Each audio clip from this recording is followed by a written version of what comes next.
Is it just us two tonight? Yeah. I think it works best that way.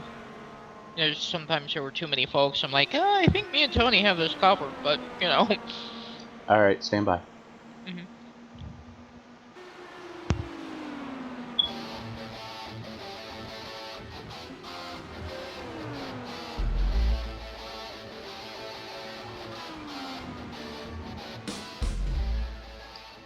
The RobertsTechJobs.com Indy Speedway League is on the air. RobertsTechJobs.com, proud sponsor of the Indy Speedway League, is your Midwest leader for temp to hire and contract positions in the IT field for IT professionals. So if you are an IT professional in the Midwest or are looking to relocate, go to RobertsTechJobs.com and be sure to let Bill know that the ISL sent you.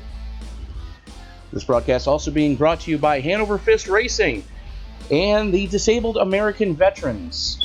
Disabled American Veterans is an all-volunteer fleet of ride services for American veterans to be able to get to and from medical appointments. For more information, go to disabledamericanveterans.org.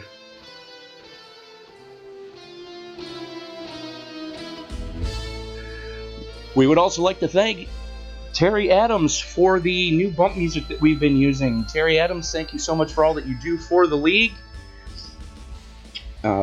We would not be anywhere near as talented in this league without you. This broadcast also being brought to you by David Llewellyn, the DHL Express, Robert Lacavara and Convergent Composites, Mr. Hoot Baker, and Motorsports Graphic Designs. You got something going through your mind? You want to see it on your race car? Give Tyler Graff a call, and he'll make your in-sim graphical needs a reality. DW12s at Daytona at night. Ladies and gentlemen, it is my privilege to welcome you to the Dale Earnhardt Memorial Race for the RobertsTechJobs.com Indy Speedway League. Joining me in the booth tonight is the lovely and talented Miss Layla Wilson. Layla, how the heck are you doing? It's been a while. Not too bad. This is definitely an interesting dichotomy we have here. We've got Indy cars, and of course today, Indy 500. We've got Indy cars at NASCAR's home track. So that should definitely be interesting after watching the Indy 500 earlier. Very much so. And the thing is, it gets more interesting from there. Because we are 19 of 20 races into the regular season here in the ISL DW12 series. This is race number 19 of 20, which means that there's only two possible races to win your way into the chase. Now, I am currently trying to bring up the points, and they're not agreeing with me right now, but the points race is very tight for the final lock-in spots. Let me just find those real quick here. Currently clinched into the chase because of wins and appearance.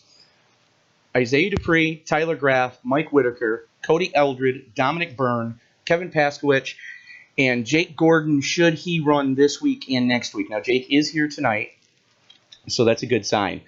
Now, in on points currently. Now, this is as of the last race that we had in the DW12s. Johnny Antonucci, pretty much safe. Gary Bauer, pretty much safe.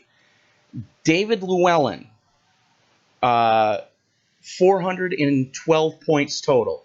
Alex Green, 405 points total. Terry Adams, 402 points total.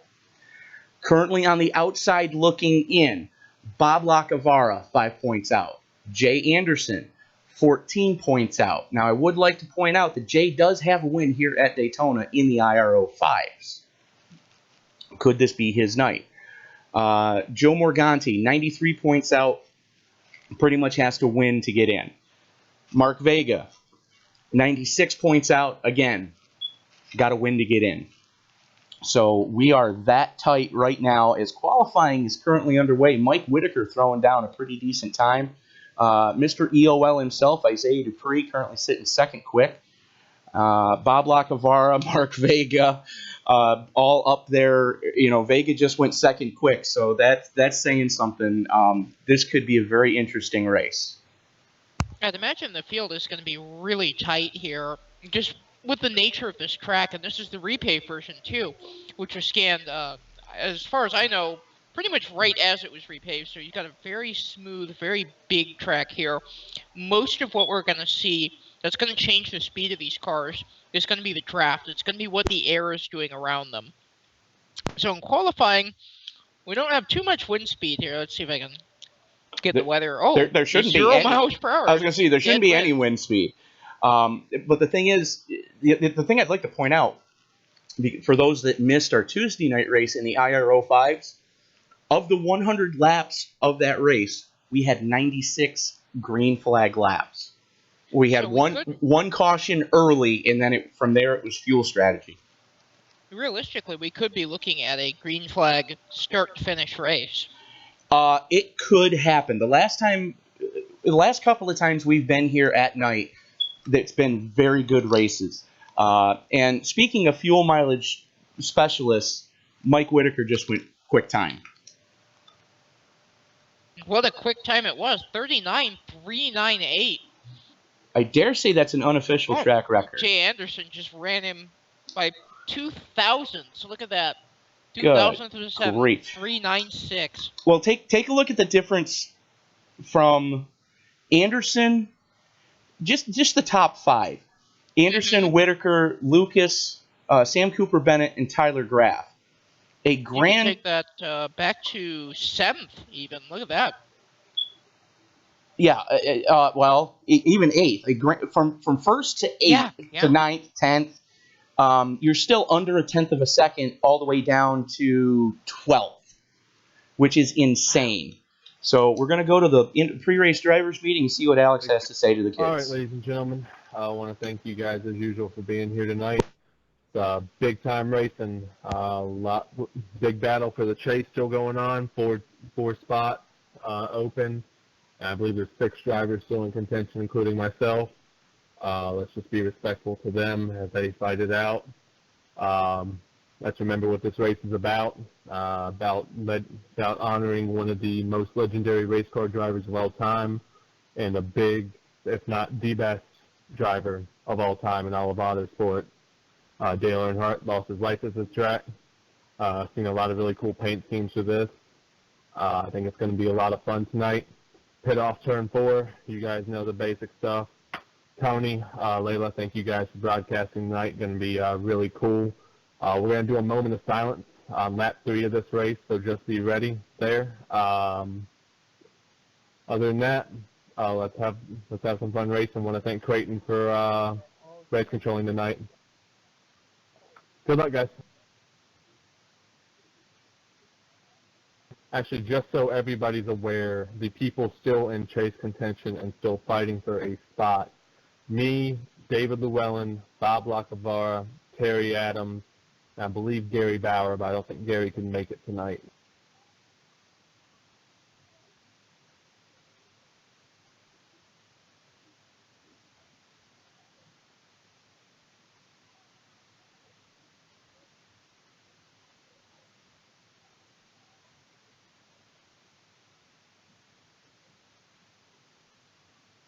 Mike wasn't broadcasting this time. Let me try that again. Actually, Gary's pretty well safely in. David, Alex, Terry, Bob, and Jay are the ones fighting points-wise for the final transfer spots. Anybody else, you're going to need to win to get in. Gentlemen, if I might pipe in, the setup is quick. It pulls up, so remember, if you got a pack ahead of you and you got that run, be ready to let up, just in case, okay? Hearing from the voice of Terry Adams, one of the chief setup specialists here in the league. Terry works countless hours, just thankless jobs, making sure that this league is what it needs to be. So standings are locked. David Llewellyn going quick time. Wow. David throwing down the gauntlet there. Defending IR05 Series champion Cody Eldred, currently sitting second quick, starting outside row number 1. Row number 2 is going to go to Jay Anderson and Mike Whitaker. Dylan Lucas and Mr. Sam Cooper Bennett are going to make up row number 3. Row 4 goes to Tyler Graff and Jose Olivas. Jose, one of the newer faces to the league, really making a splash. Good to have him here. My former booth partner, Mr. Mark Vega, the boss, going 9th quick. He's going to be joined in row number 5 by Bob Lacavara. Good starting spot for Bob, just pretty much where he's going to need to be to try to point his way in. He's going to need a good run tonight. The Irish Invader, Dominic Byrne, and Mr. EOL himself, Isaiah Dupree, sit in row number 6. Row 7 goes to Alex Green, league owner, and another one of the fresh faces to the league, Mr. Martin Miller. Johnny Antonucci, currently 7th in points, and he is joined by Gene Mintz in row number 8. Row number 9 goes to Terry Adams and another new face to the league, getting the call up from the Pro Mazda Series, Ronnie Osmer. Colin Dietrich and Jake Gordon not taking time. So... That is an old Carb Cup trick. You don't take time. Well, I can understand Jake, because Jake's been having some connection issues as of late. He's working his tail off to try to get those straightened out, but because of that, he's been not taking time so he can start in the back and try to stay out of everybody's way so there's not a calamity going into turn 1 or coming to the green because of blinking issues. So good on Jake for doing that. Thank you very much, Mr. Gordon. I can't wait to see you at the Little 500 next year. So 20 cars scheduled to go off. Whether or not everybody makes the call, that's a different story. I heard Colin Dietrich's team is going to have to change a motor, so he may not make the call for this one. Still waiting to see if that's going to happen. So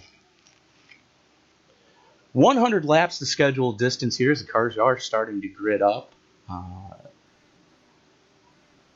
Good times, bad times, and all sorts of fun times going to happen here relatively quickly. So, let's see. And I do apologize, folks, because iRacing has been giving me issues lately as far as some of this camera stuff goes. So bear with me here. Let me see if I can try to get to somebody. At this point, I'll take just about anybody. Come on. There we go. All good now? I am all good now. I was trying to click on our pole sitter, David Llewellyn, to try to get onto the cars, and he had not gridded yet. So he just gridded, so we're good to go there. So, like I said, 100 laps of scheduled distance, Dale Earnhardt Memorial. We will be trying to pay attention to lap number 3.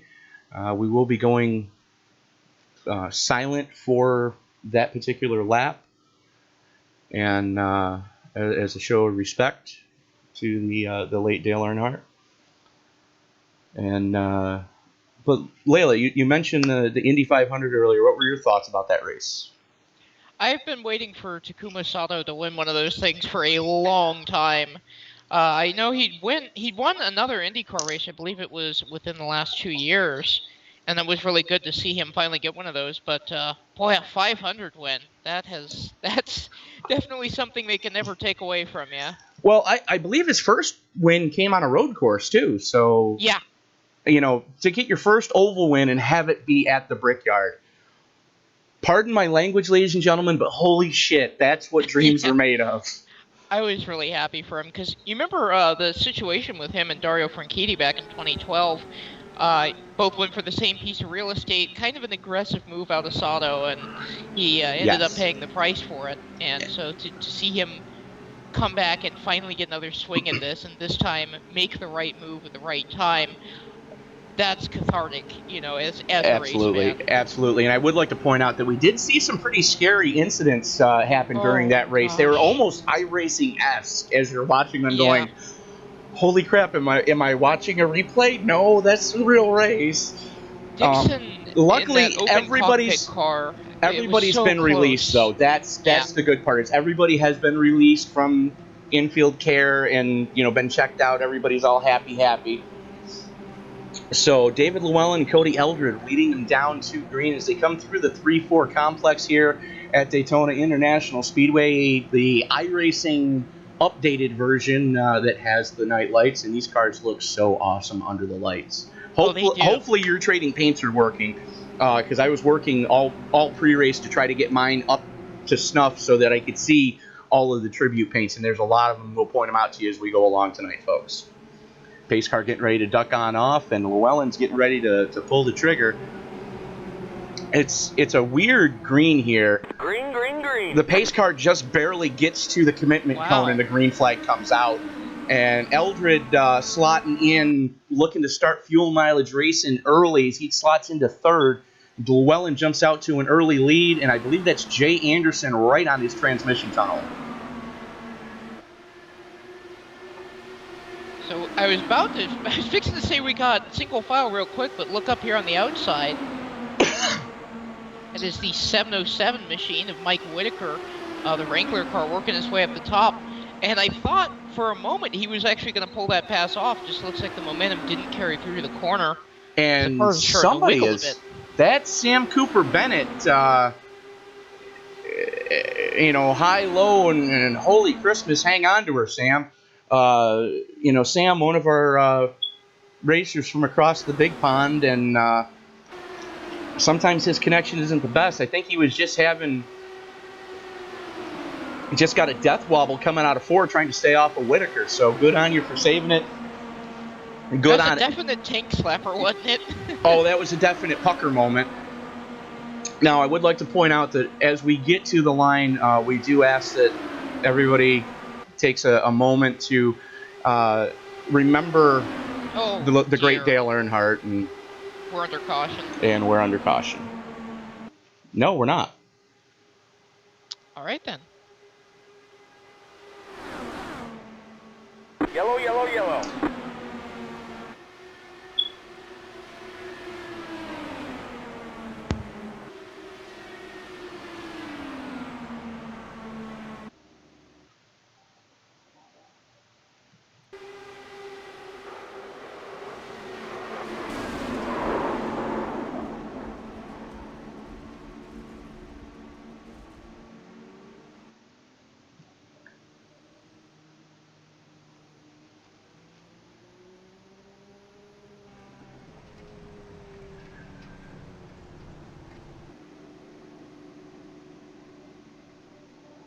That looked evil as we watched Alex Green and Martin Miller come out of turn number 4 there on the replay. You see Martin gets the yellow line just a little bit as they go past the Daytona writing on the wall, and the car just shoots to the right. And it looks like he was pretty much just a passenger all the way into the back of Green's car, and then here we go. Well, we're watching it again as they're coming into turn 3. You see Miller on the low side in the urban camo car there, and you're right, he caught the apron just a little bit, caught some air, and that I say it just about every week now because we see at least one of these incidences. Thank God this is a simulator. Yeah. Because of the angle that he hit, that definitely would have been... he hit a ton. Yeah. The impact speed of that car, according to the telemetry, he was still north of 200 miles an hour when it nosed into just above the safer barrier there on the inside wall.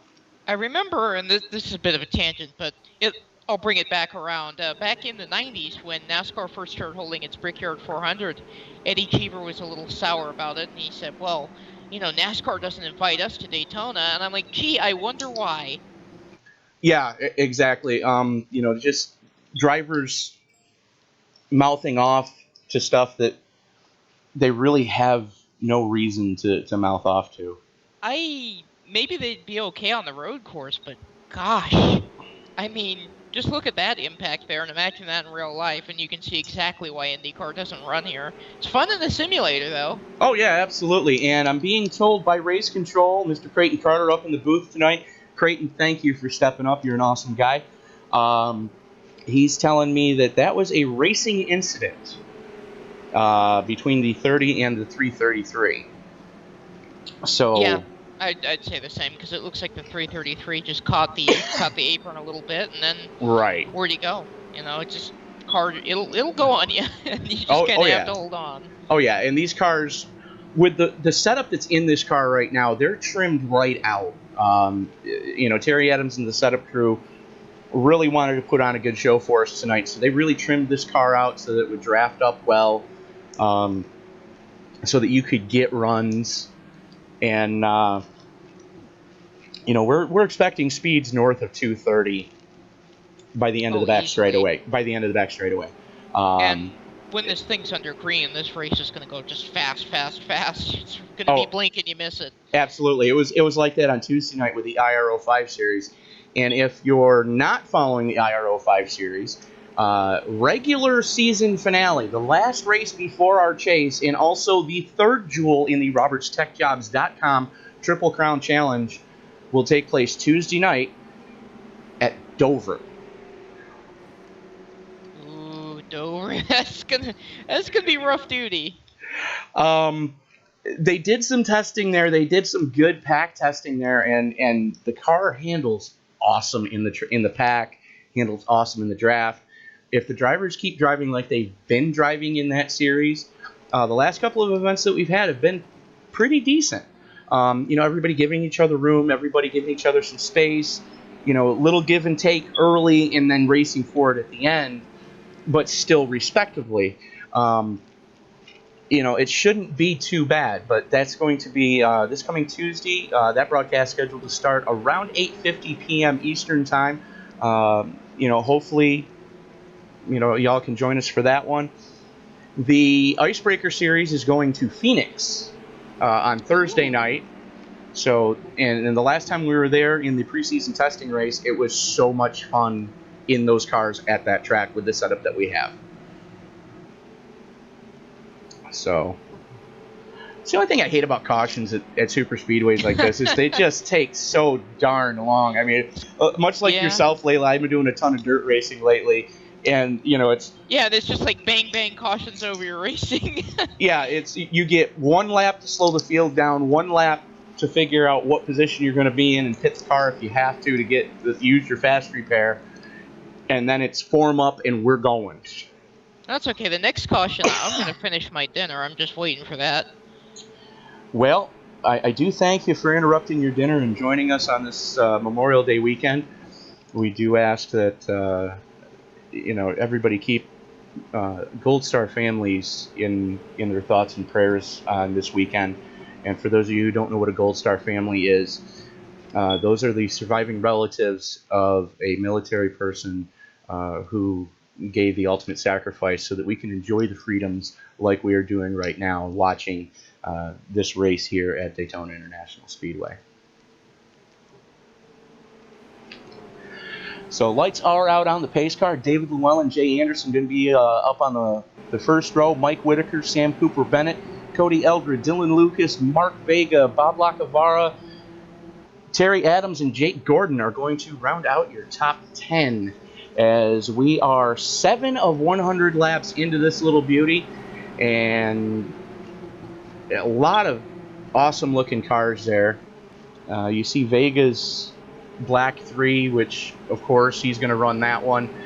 Terry Adams is running a similar paint scheme to the Olympic Special that Earnhardt ran with the red, white, and blue. Of course, Terry also sponsored by Disabled American Veterans. Terry is a veteran himself, so this weekend has a special meaning for all of our veterans. Please keep in mind that if they're a little grouchy this weekend, it's because they're remembering the brothers and sisters that didn't make it home with them. So as we're coming through the 3-4 turn complex. Pace car getting ready to duck on off here. David Llewellyn going to be ready to pull the trigger again as soon as that pace car twitches. Speaking of that twitch, it is now. Here we go And again. here we go. Green flag. Wow, talk about pulling the trigger fast, huh? And Anderson anticipated and stayed right with him. They've got some distance now between themselves and third place Mike Whitaker. Now, the first week I came here, you'd see the pole sitter just shoot out there, but I'm starting to see a little bit. Oh, wow. Before I get into that, look at that run up the outside. Here comes the 707 again of Whitaker, and I think he's going to hole shot him going into 3. He's clear, in fact. That's the beauty of this car with this setup is you can do that. And just like that, we have a new leader. Mike Whitaker up on point now in the Wrangler colors that Earnhardt made so famous back in his Dyegard days and carried over with him to when he first started at Childress. Whitaker leads lap number 8, and as we are now into lap number 9, and here comes, that looks like Vega on the high side trying to get that to work too. Oh, that's going to be tough. I mean, you can get that hole shot, especially on the start as everybody's coming up through the gears, but right. It's tough to do once everybody's going the same speed, and as you can see, they almost clipped wheels there. That was Vega and Anderson. You've got to be really, oh dear, Anderson almost lost off 4, but you've got to really be right down on that guy's wheels when he's on your inside. This is true. Side draft, side draft, side draft here in the DW12s, but the problem is there is a glitch that does take place with these cars. Bounding box issues are abound, no pun intended. Vega's making it work. He's doing exactly what I was talking about. You gotta be right on that other car's wheels, and it can be nerve-wracking. Oh, it is, and he's got the Irish Assassin coming up on his transmission tunnel to give him a push. As Dominic Byrne goes around Cody Eldred, that's for 4th. Vega's still on the high side. Looks like Anderson's going to the high side as well. They're starting to see an outside contention form up here. And this is what this setup, I was told this setup was doing during the practice sessions and the tuning sessions that they were doing, was you could get that high line to work if you had help. The only problem is the type of help that you're going to need. Dominic Byrne needs to push Mark Vega if they have any chance of getting by Mike Whitaker right now. Oh, this is tight. I'm kind of holding my breath up here because these cars wiggle a lot, and it's kind of an open wheel thing. You'll see cars kind of wiggle, they'll kind of get out of shape just from little movements in the air. Right, and like I said, with this car trimmed out as much as it is, and when I say trimmed out, for those of you who aren't familiar with... Oh! Crud. Yellow, yellow, yellow. That's 4 cars involved, 5, and we have a break dancer. Somebody break out the 90s dance music. It's Jay Anderson going for a ride off of turn number 2. And it looks like the breakdance actually stopped. It did. He's now on his side. Who says you can't stop the music? As Cody Eldred goes around again, he's got some severe damage to the front of that automobile. Let's go back and take a look at what on earth just happened. Let me find Vega, and we will do that. I just cannot. I don't know where the hell he is. Looks like he got assassinated by the Irish Assassin, not necessarily on purpose. You'll see the 3 come up and the 86 come down, and it's kind of, I don't really think anything malicious or anything really off kilter happened. It just kind of. And we're watching it right now as they're coming through the tri-oval, and Dominic had a run coming off of 4. Yeah. And Mark almost got into, and we're going to watch that again from a chase view, but it looked like Mark almost got into David Llewellyn for a second there. You'll see there's a little bit of a death wiggle out of Dominic Byrne before the contact, too. You'll see him try to gather the car up, and it comes down the track, and as it does, Vega comes up just a little bit. They kind of come together. Right. Right in the middle spot between their cars, and then... Yeah, there. Well, you saw it there, and I was wrong. Vega really held his line. It was Byrne's car. you see it there, and we're gonna, as soon as I can figure out where Dom is, there he is. We're gonna back that up again so we can watch it from. We're doing a chase cam right now on Dominic, and he's kind of running that third lane, but not really.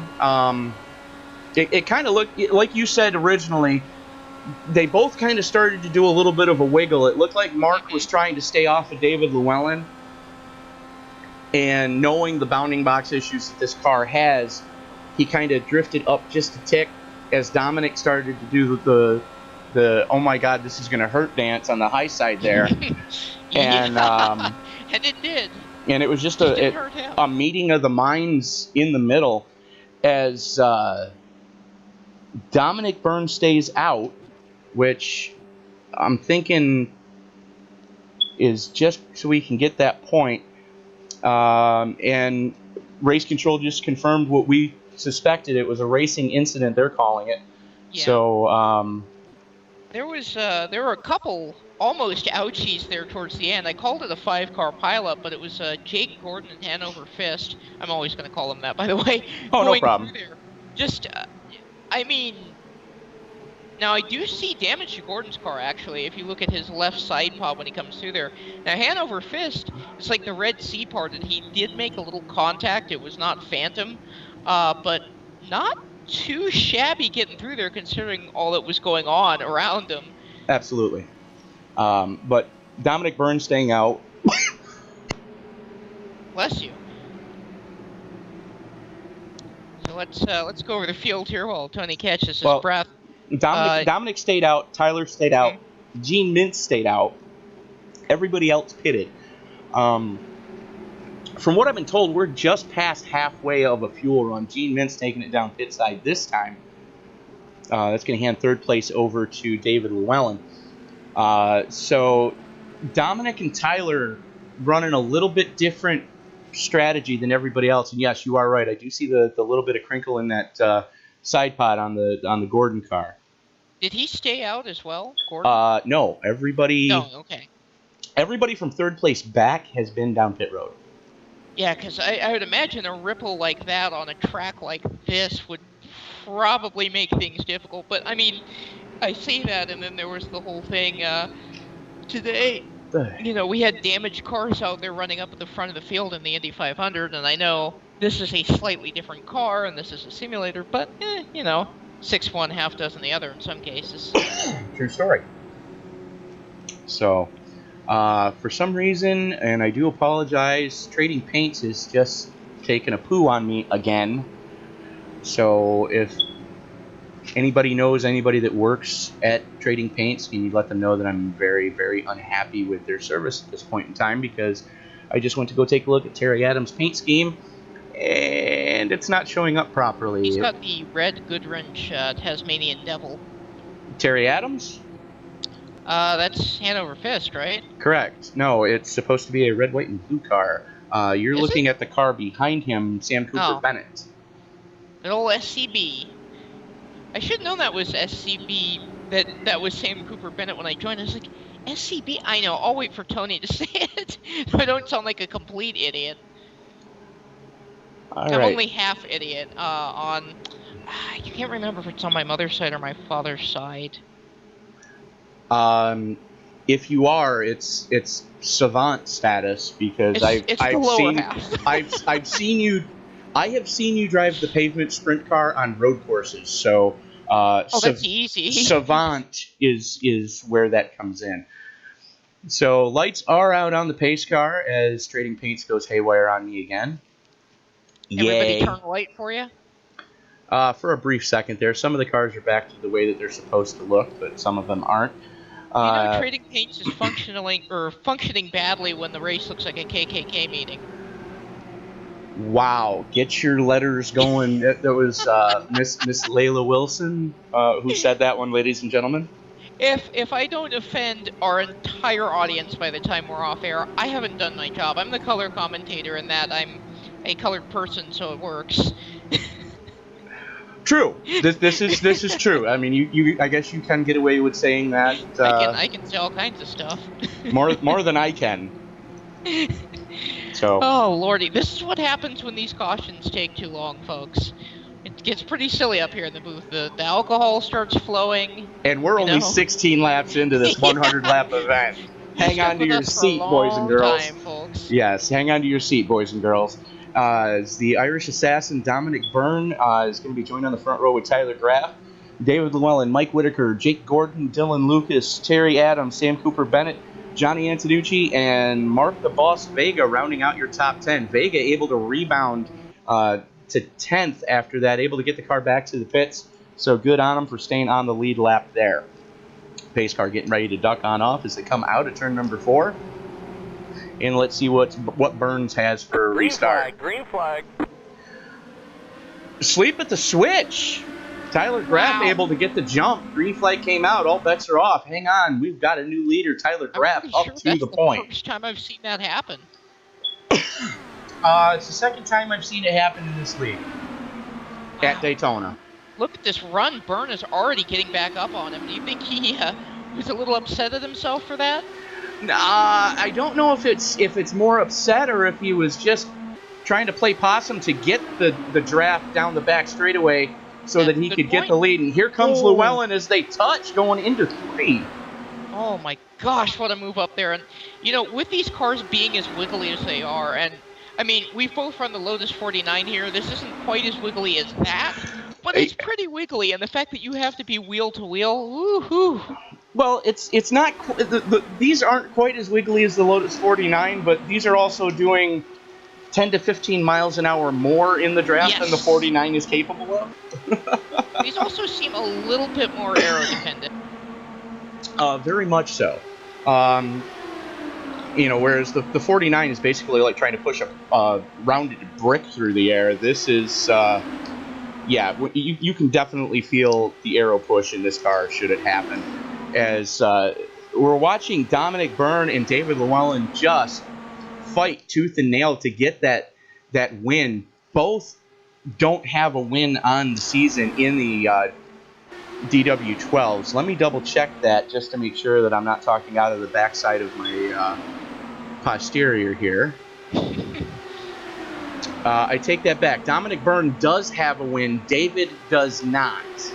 Oh, he's trying to get one right now. It's a little early, in my opinion, and again, I'm not out there, I'm up here in the booth. It's a little early to be going for a lot of these crazy moves I'm seeing, but these guys seem to be making it work. They're not crashing at the moment. And the other thing you got to remember, too, is there's cash on the line should you get into the chase and be able to win it.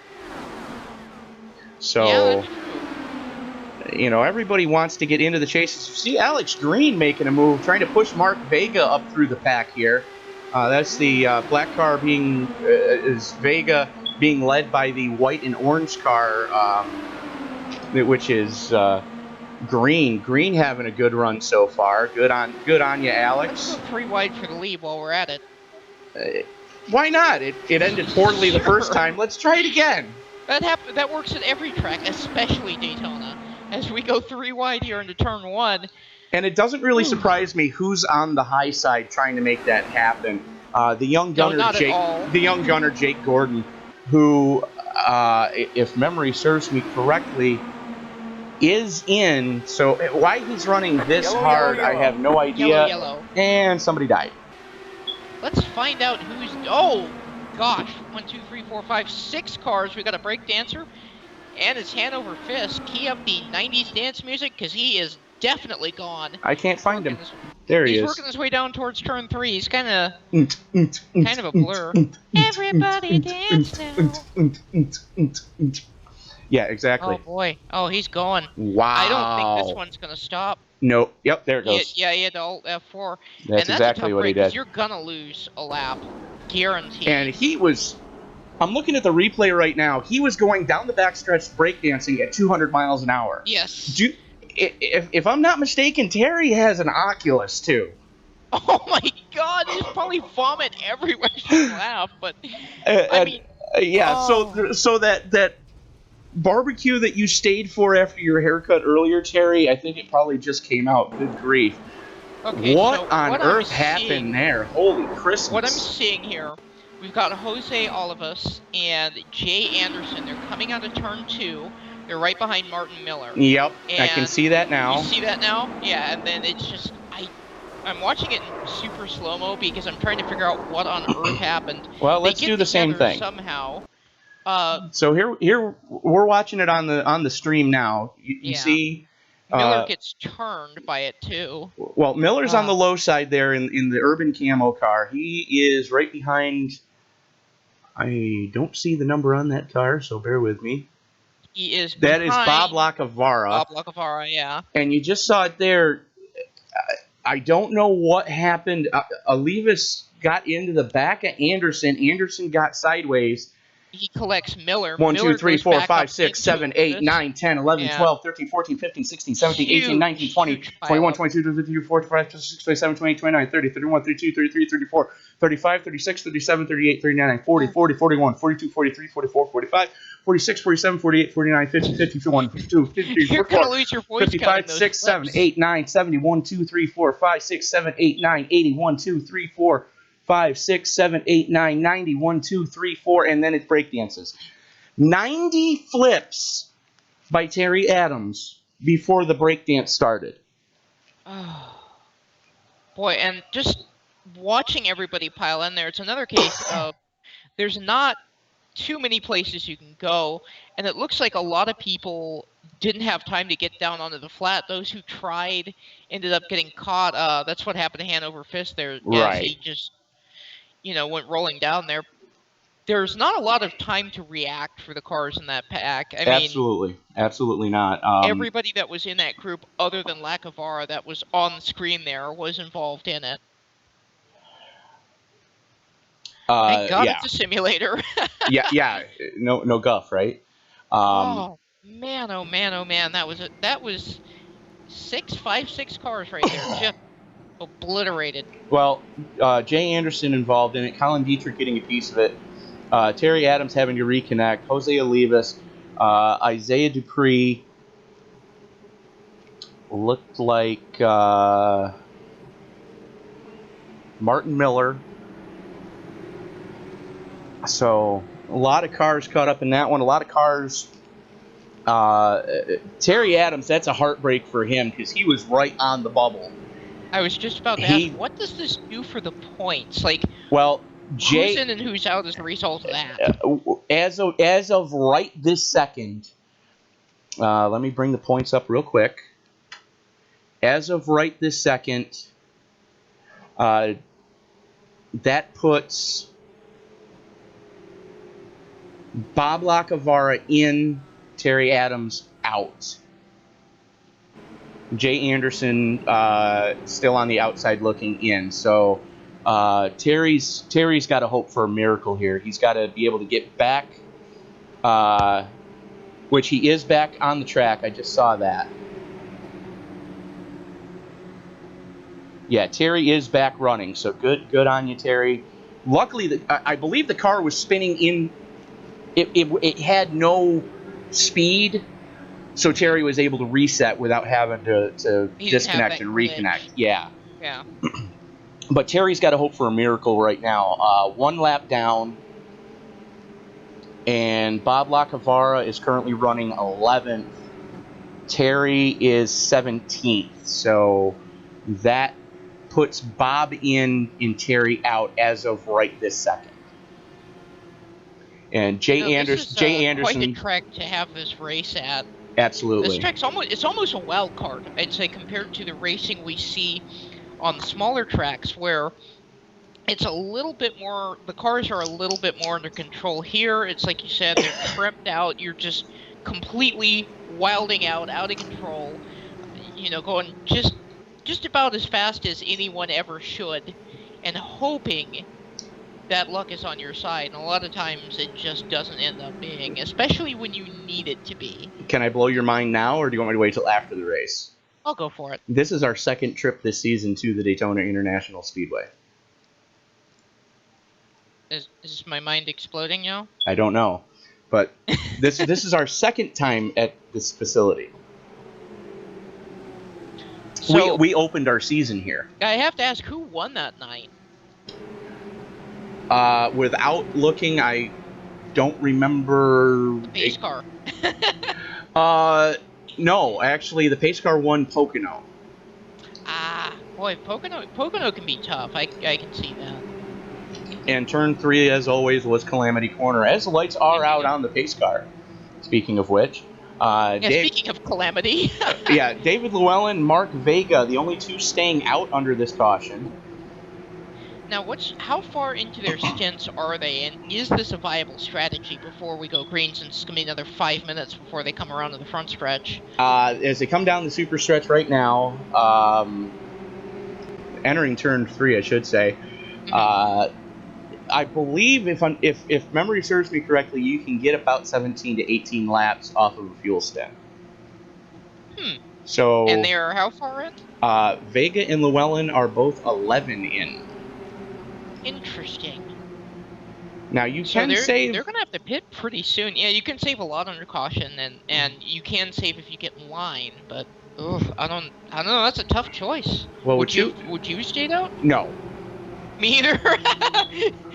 As pace car is in, and we are back under caution. Vega asleep at the switch, it looked like. He may have been laying back, just like we saw last time with Dominic Byrne. Well, I think he's laying back too far because he's not got a run going yet. Speaking of Dominic Byrne, getting a hell of a run as slingshots off of turn number 2.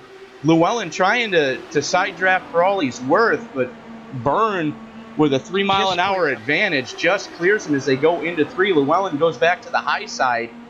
Gets his nose cut off, and here comes Tyler Graff and Mark Vega as they come out of turn number 4. Graff to the top side. Three wide. Graff's actually going to lead this lap. And there we go. And there we go into the wall. Oh, Austin Dillon straight into the wall. And we've got 3 cars, almost 4 collected there. Oh, we got one on his roof. That's Llewellyn. And he is not going to be a happy camper. We had somebody. Well, it's like you and I were talking about earlier. Let's go 3 wide. That always works, especially at Daytona. Well, here they are coming into the tri-oval. We're going to pause it right there. I'm going to back that up just a little bit more here. You see Graff with the run as they come off of 4. And there you see they are completely 3 wide. With Llewellyn the meat in the sandwich, and Llewellyn really doesn't have anywhere to go because Dominic Byrne doesn't know Tyler Graff is up there. Exactly. And David's trying to stay off of Dominic, who is, trying to stay off of the apron, and then you got Tyler trying to stay off the wall. And Katie barred the door. And it looked like Vega took a shot in the ass. I didn't quite see who that was. Looks like it might have been Jake Gordon. Oh. Whoever it was piled straight into the wreck. It was Jake Gordon. It was Jake Gordon. No time, because he was right behind. Yeah, he was 5th in the stand, or as they were running. Gave Vega a shot in the ass. So Dominic Byrne able to escape unscathed, and there's Jake Gordon hanging from the inside wall. Johnny Antonucci. Yeah. Johnny Antonucci comes in there. He has a millisecond to react and makes the right choice. That was incredible. He's got Bob Lecavar and SCB right behind him. Oh, and wow. SCB goes right through the middle. Barely misses. I believe that's Gordon's car up there in the wall. Gordon was hanging off the inside wall. Oh, that's wall. Gordon on the inside. Okay, yeah. The car on the outside. That was Tyler. It's Tyler. He just misses Tyler's left front. Look at that. Oh, man. Another car going through there. Who's that? Martin Miller also. But, Martin Miller made it through there. Alex Green, great heads-up driving from Alex as well. Antonucci went through there at 200 miles an hour. Yeah. The slowest he got to was 189, and that was once he was past the wreck. I mean, he didn't have time. If you punch the brakes on one of these things, a lot of the folks watching who have driven these cars, if you punch the brakes, it's not always going to work out in your favor. You may spin, you may get hit from behind, or the car might just decide to go somewhere without your permission. Absolutely. And you So really can't just stand up on the brakes. we are now back live. Mike Whitaker back up on point. Uh,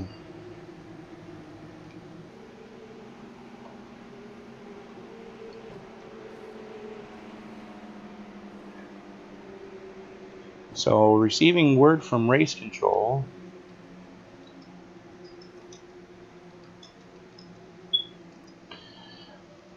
That he's dubbing that a racing incident as well.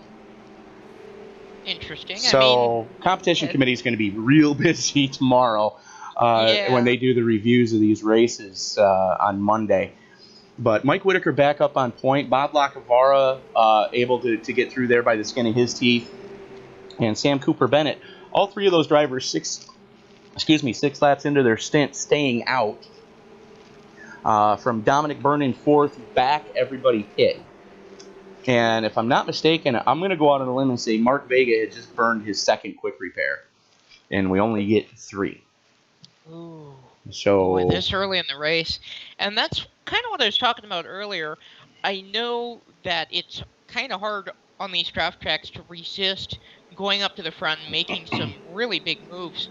But a lot of times it ends up really just not paying off for drivers who are even near the front. They'll get caught up in someone else's mess. So we might see people kind of notch it down here. There's still 70 laps to go. We're not even halfway yet. So. Absolutely. But can I throw another just thing in there to kind of up the tension level right now? Tyler Graff and David Llewellyn are both on the competition committee. So they're going to both be sitting in the review tomorrow. Oh, I can't wait. Oh, wouldn't that be a fun conversation to be a fly on the wall for? I'm making popcorn. I may just stream it just because. But Mike Whitaker, Bob Lacavara, Sam Cooper Bennett, Dominic Byrne, Mark Vega, Ronnie Osmer, Dylan Lucas, Alex Green, Johnny Antonucci, and Cody Eldred rounding out your top 10 as we are under caution again for the 4th time tonight. 30 laps in. Currently turning lap 30, I should say. And you see 2 of the tribute paints. I would like to remind everybody this is the Dale Earnhardt Memorial brought to you by robertstechjobs.com.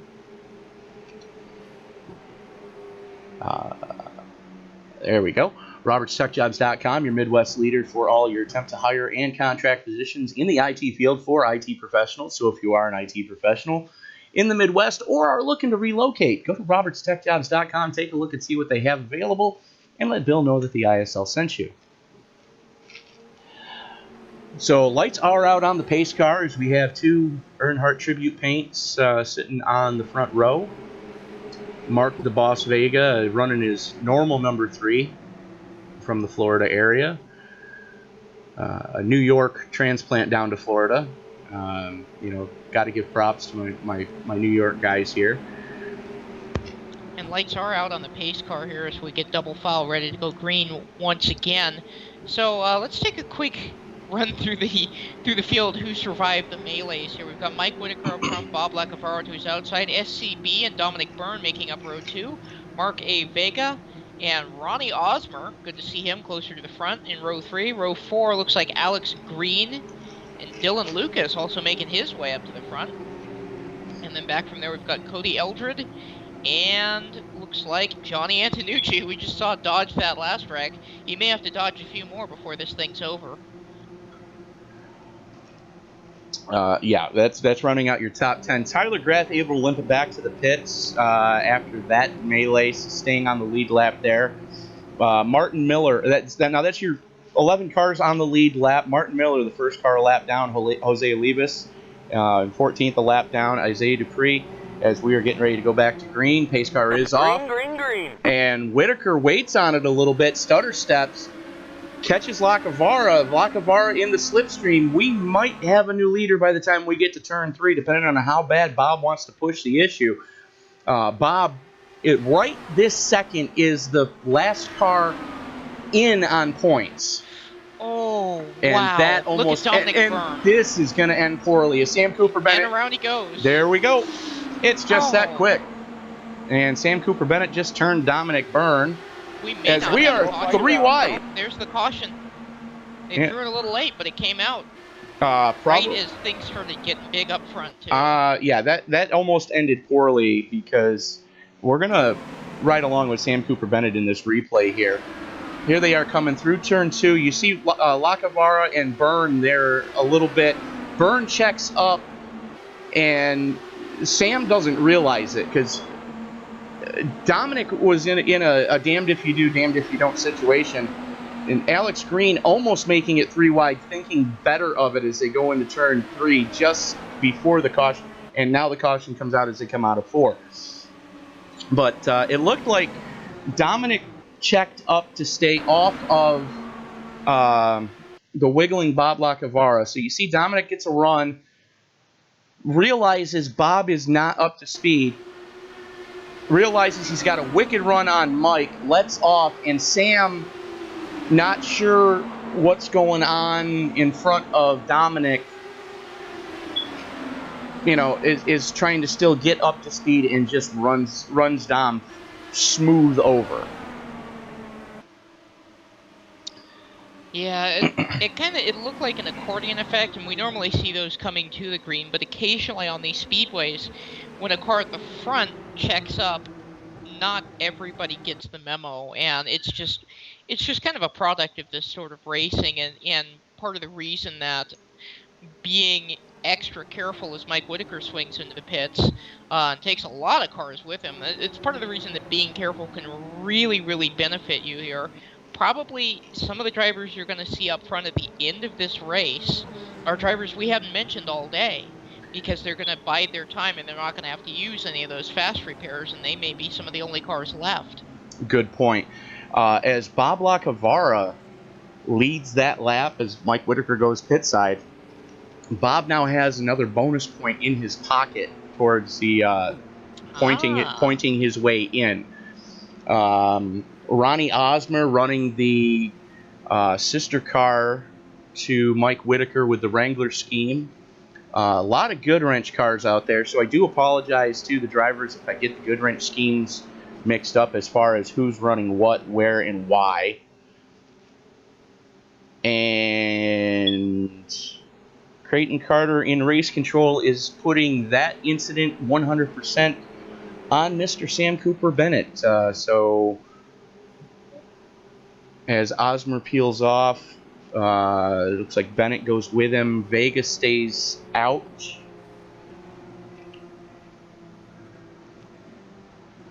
Bob Lacavara 11 laps into this stint, so this could get quite interesting on the restart.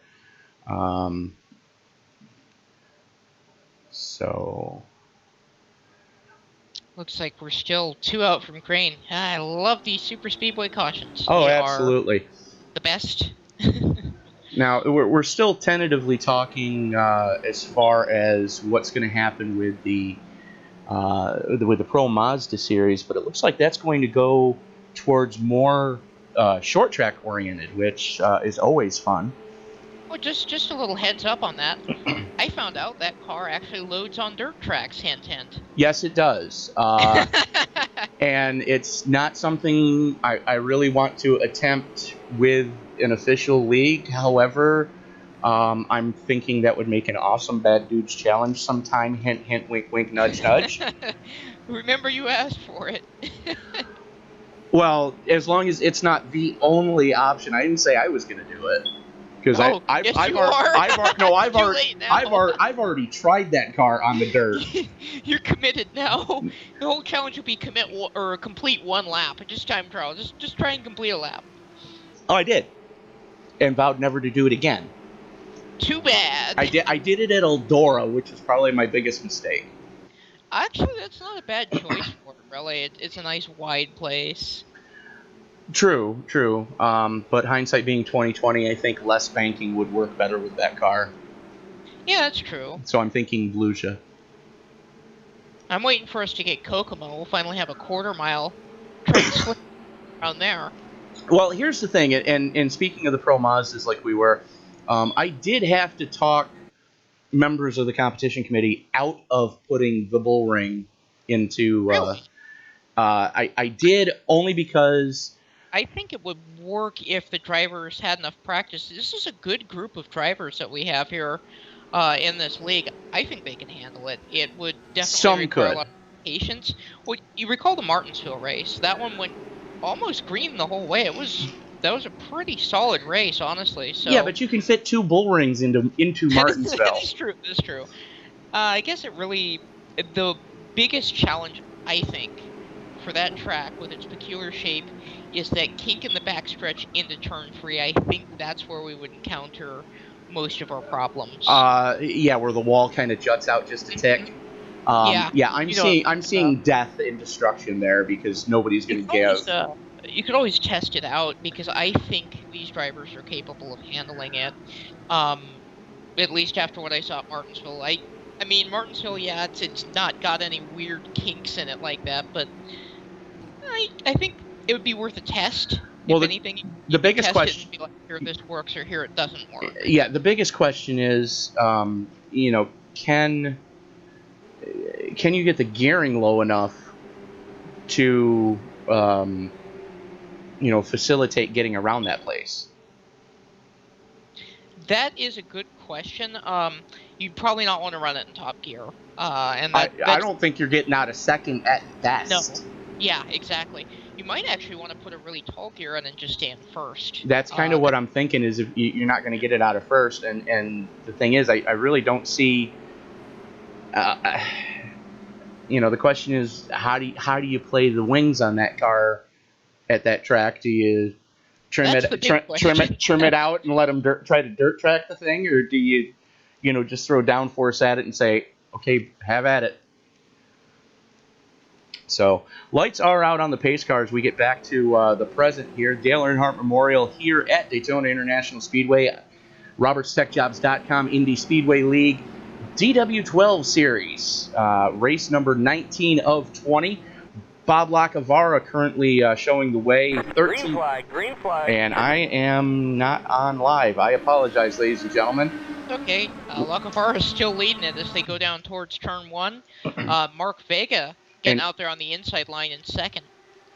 Vega and Osmer side by side into turn 1. Osmer slots in behind Vega, hoping to slingshot. Vega with a hell of a run out of 2. Oh.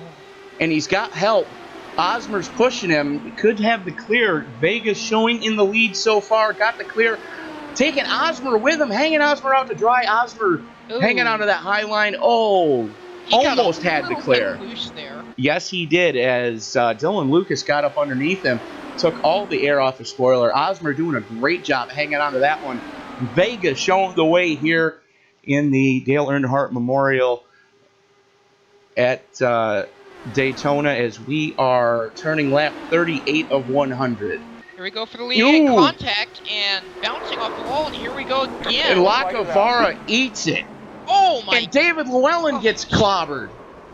Sam Cooper Bennett, Jay Anderson, Terry Adams looks like he may have gotten his way through there.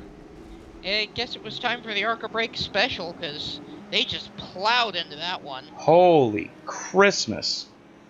Looks like most of that field didn't really back off until they were on the straightaway, and by that point it was way too late.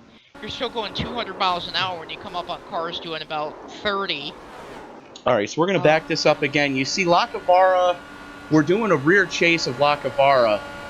You're going to see, there's Vega's car, almost clobbers Vega, comes down. He gets, Jake Gordon again. No brakes. Break Gordon there. You know, one of these days he's going to learn what that pedal in the middle does, but definitely not today. Good golly, Miss Molly. That was ugly. What a hit. And Creighton Carter wasting no time placing the blame on Bob Lacavara on that one. And guess what? Oh, nope, I stand corrected. Gene Mintz is getting the lucky dog on that one, I believe. Not seeing any damage on the 10, so that Terry Adams is ever closer to getting his lap back. Bob Lacavara limping it back to the pits. However, he is going to get an EOL. David Llewellyn just taking a pounding. Gene Mintz actually went just barely through there, and there's cars flying and flipping all around him. I can't tell if he actually made contact. You'll see. He did not. I just showed on the replay that it was probably a first you say it, then you do it kind of moment, but I don't think he actually had contact. No, it doesn't look like it. It looks like the car directly in front of him. There's a blue car there. That was David Llewellyn. Yeah, Llewellyn piled in there and just... Yeah. What a hit.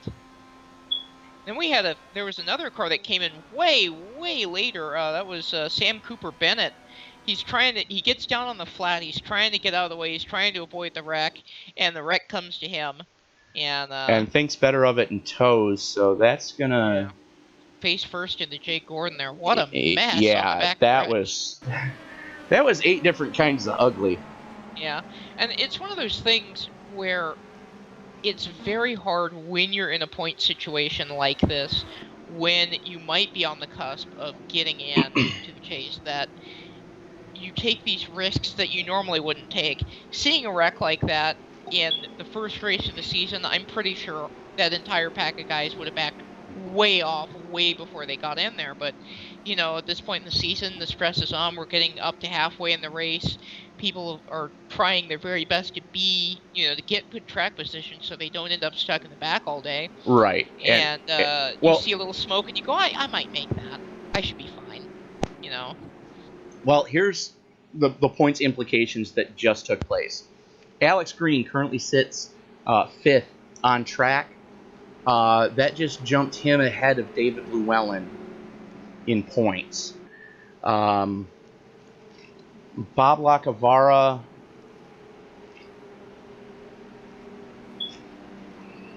where are we here? Bear with me. Why am I not seeing Bob? Where is he?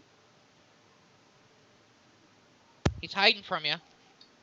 There he is in 15th.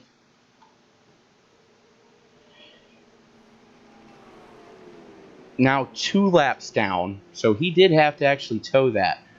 That puts Terry Adams back in front of Bob.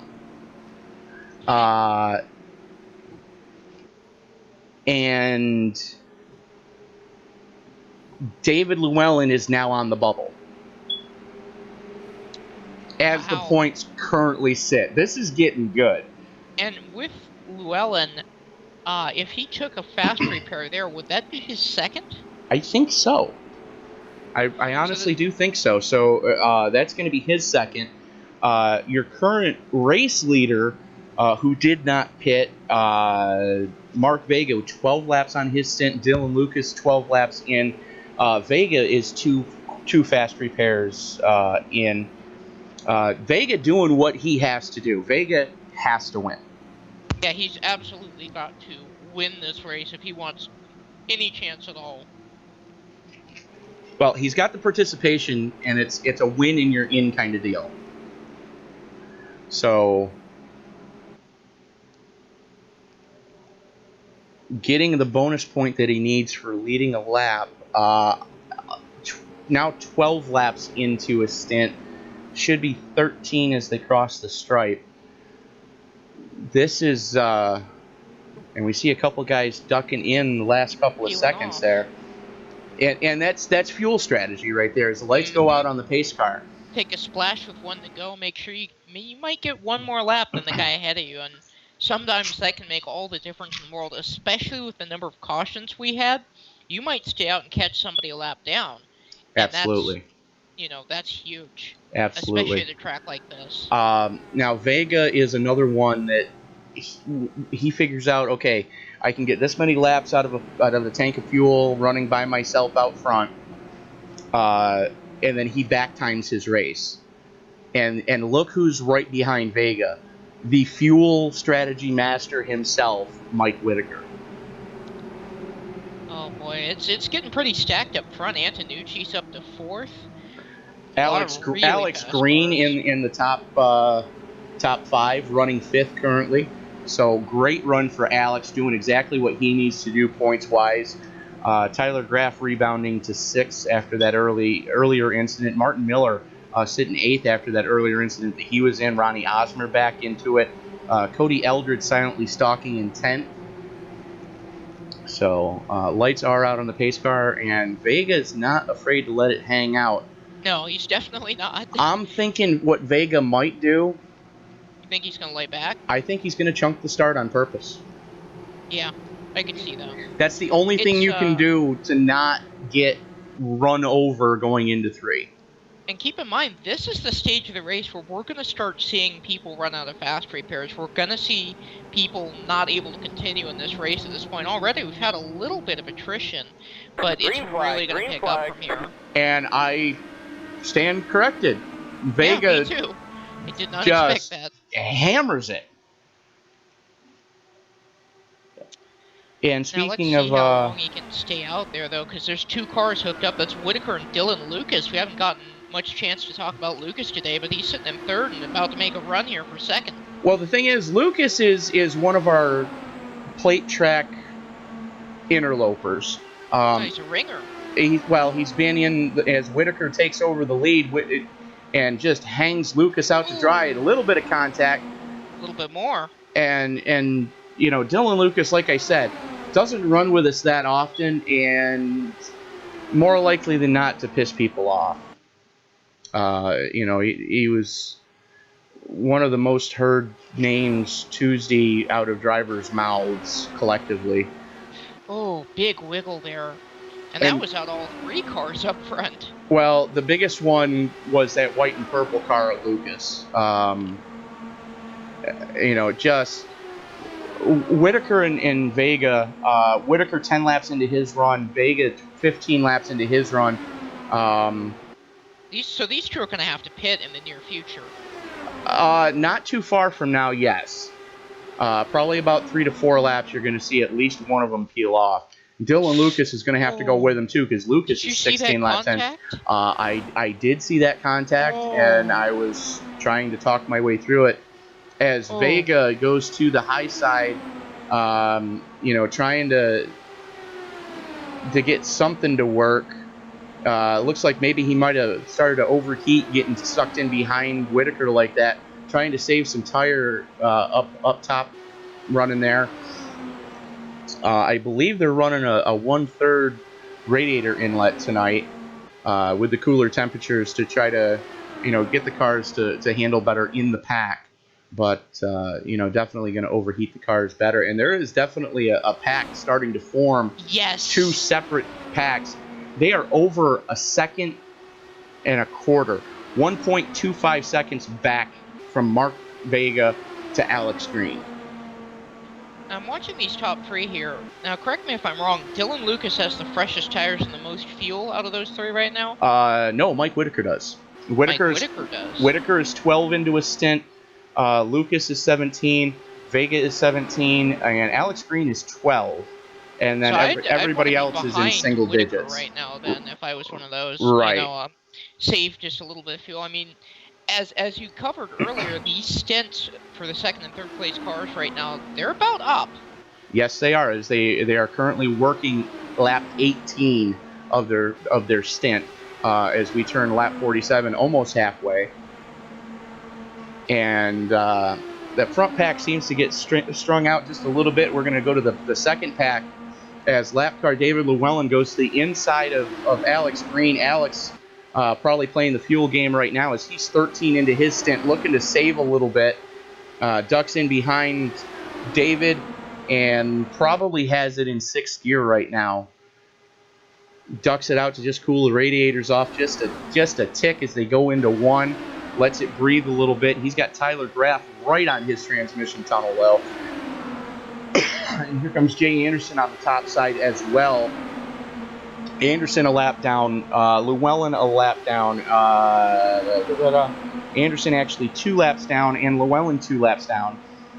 Terry Adams 1 lap down, first car 1 lap down in 12th place. So, should the caution come out, Terry would get the lucky dog or be in line to get said lucky dog and try to improve his position as this points race starts to really tighten up.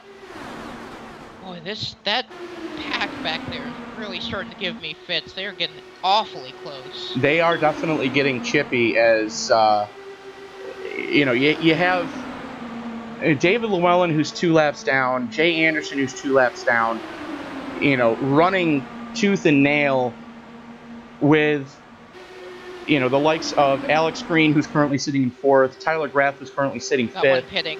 Still in Lucas. Okay. Sorry to cut you off there, but nope, that's okay. He's by himself. Yes, he is, and that's probably going to bite him in the backside. As he did not call his pit, by the way, so we may be seeing a penalty for that. He's getting a little bit of heat right now. As that second pack, a little bit of contact there. They're getting chippier and chippier as this goes on. I think the gloves are definitely off at this point. Well, the thing is, and guys have said this, and there's been complaints in the past of lap cars, mixing it up, what could be considered too much. Alex Green kind of slows the pack down and lets the two lap down cars go at it. Hopefully trying to put some distance and room between themselves and what's probably going to end up happening. Yes, because the smart thing right here to do is just let those guys have at it. They're 2 laps down. They're not his problem. He can stay right where he is and maintain his position on the racetrack. Not necessarily because unless they crash. Tyler Graff, who is right, we got a pitter again. Vega's pitting now. Well, Vega was 23 laps into his stint. Yeah, well, like you said, that's about all you get out of these cars. Tyler Graff goes to the high side by side with Alex Green. That's your battle for second now. Wow. And Graff just made it look that easy. Green was trying to give himself some distance. Graff trying to do it the hard way on the top side with no help. You see, Green is actually backing out of it a little bit because he doesn't want to be in whatever may happen here. We're going to start seeing a lot of pit stops. These cars are all grouped up as your leader makes his way down pit road, and here comes Alex Green as well. They are on the same strategy. That's why you saw that. So those two are going to be able to work together, and it's like you were talking about earlier with Lucas. He's not going to have anyone to work with. Those two having a partner out there, that is such a big help. Right. And, you see Tyler Graff, the third car in that line, is actually leading the race. Yes. And Ronnie Osmer in the the Good Wrench car on the high side is in second right now, as they are working lap 13 of their stint, as we are just past halfway here in the Dale Earnhardt Memorial. Brought to you by RobertsTechJobs.com, your Midwest leader in temp to hire and contract positions in the IT field for IT professionals. Go to RobertsTechJobs.com for more information. New leader Ronnie Osmer off into turn 1. And one thing I'm noticing with these lap cars on a smaller track, on your Vegases and your Richmonds and all that, you could let those two go and they'd probably drive away and you wouldn't have to deal with them. But on a track like Daytona, where the draft is such a big factor, you unfortunately can't let these guys go. You can't go, okay, you guys get your lap back. I've got my own race to run. Unless you stop the car, you're going to be right up on their backside this entire time. Right. And, with the point standings being the way that they are, it wouldn't surprise me if Tyler Graff just let those guys go. Because he's got nothing to lose right now. He's already safely in the chase. He's got a win on the season, I believe, locked in. Isaiah Dupree has multiple wins on the season, so he's locked in. Ronnie Osmer, even if he does win, unfortunately, he's not going to be in the chase because he doesn't have the participation yet. As we see Cody Eldred starting to make a move on the high side up into third. And here comes everybody. Well, not everybody, but quite a few people. A lot of people. Yeah. You see So Jay who's gonna turn the Anderson. lead over here to? I believe that Cody Eldred. Cody. As you see, Osmer, Llewellyn, Anderson, and Graf go pit side. And just like that, Isaiah Dupree now has the lead. So Jake Gordon there, he's trying to stay, I believe, 3 laps down instead of more than that. And they're coming up on SCB now. Sam disconnected earlier. I didn't hear or see why. I don't have the driver radio on. Sam has 2 more connection cars in. issues. Okay, and he just got back in, and that's... So the teammates, Isaiah and Jake, going down pit side. And I would like to send out a personal thank you to that team for finally putting different colors on the cars so I can tell Yes. you two little butt munchers apart. Thank you. Good It grief. helps us up here in the booth. It can be tough For sometimes. 3 These weeks. cars are so fast. For 3 weeks in the IRO 5s, I had to deal with those two having the same paint scheme. Yeah, that would be... And that their would be a numbers were thing. the same color, too. That was the part that geez, really... yeah. As Cody Okay, Eldred here and comes your Dominic leader. Byrne, first and second right there going pit side. Byrne got in there hot, didn't he? He started to swung it high to keep off of Cody. So they're going to... Bump. Cody's bump. out of fuel. Wow. Cody's out of fuel. Wow. So good sportsmanship on Dominic Byrne. Actually, almost misses his pit box. The thing is, those two both run for Team 3 Musket Beers.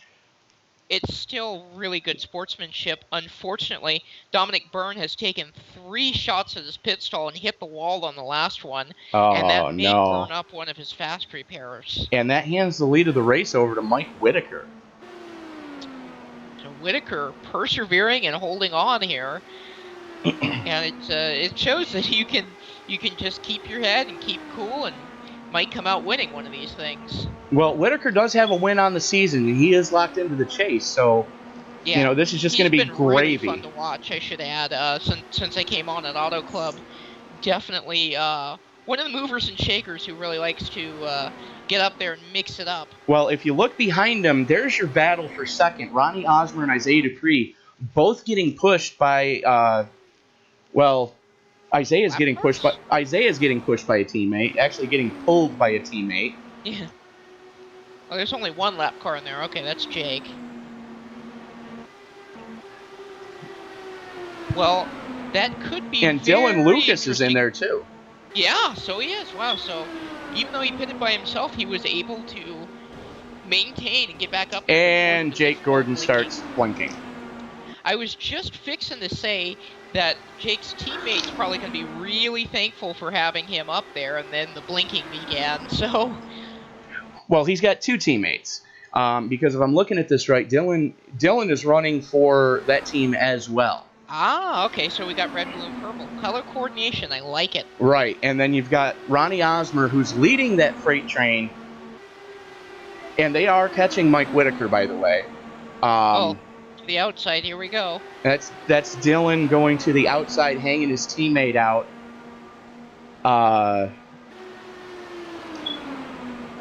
Dylan, apparently there's no team orders on that team, as they were, let me rephrase that, were reeling in Mike Whitaker. They are catching him slowly, but they aren't catching him as quickly as they were. They are coming up on another vehicle as well. It's going to be Hanover Fist. He's doing 225. This group is also doing 225, so they're not going to catch him too quickly, but that is going to be something to watch because I think Whitaker can get a draft off him and maybe use that to get away from the second pack. Right, and as you say that, it looks like Whitaker is starting to pick up a little bit of the draft off of Terry. Okay, that second pack, though, single file now. And that's what they're going to have to do if they want a shot at this thing. 6 miles an hour difference, 7 miles an hour difference. As they get to him, Osmer goes to the high side. Nobody's going with him, though. He hole shotted, and nobody went with him. I think it's because they knew. Ooh! Just barely squeaks in. Holy Christmas, that was a first you say it, then you do it kind of moment. Look, luckily, Whitaker's not done. no, he's not. And Whitaker is, I jokingly call him the world's fastest hippie, but he's more cool hand Luke than he is, anything else. It's Boy, real hard to rattle Mike Whitaker. He just hopped up to the outside and was like, "Okay, cool, we're racing now. I don't have to." He's probably bored out there. Yeah, Before these and guys got now there. it's go ahead, Jake, push me, Yeah, I saw Jake go up there, and that was pretty interesting. and just hangs him out to dry. Yeah, well, I kind of figured that was coming because he needs to stay in line with his teammates. Yeah. And we may end up seeing Whitaker and Ronnie Osmer working together just because they're the only two not on that team. Although we got one of them pitting. That's Lucas, and his strategy looks to be he's short pitting. He's going in early each and every time. Why I have no idea, because he's going in way early than he should have.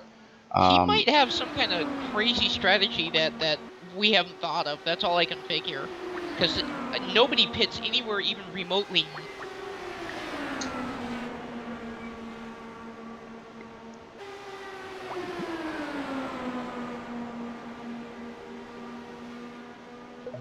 And I don't think this move's going to work. He does have his teammate behind him, but Osmer's holding tough down there. I think he made the move perhaps a little late.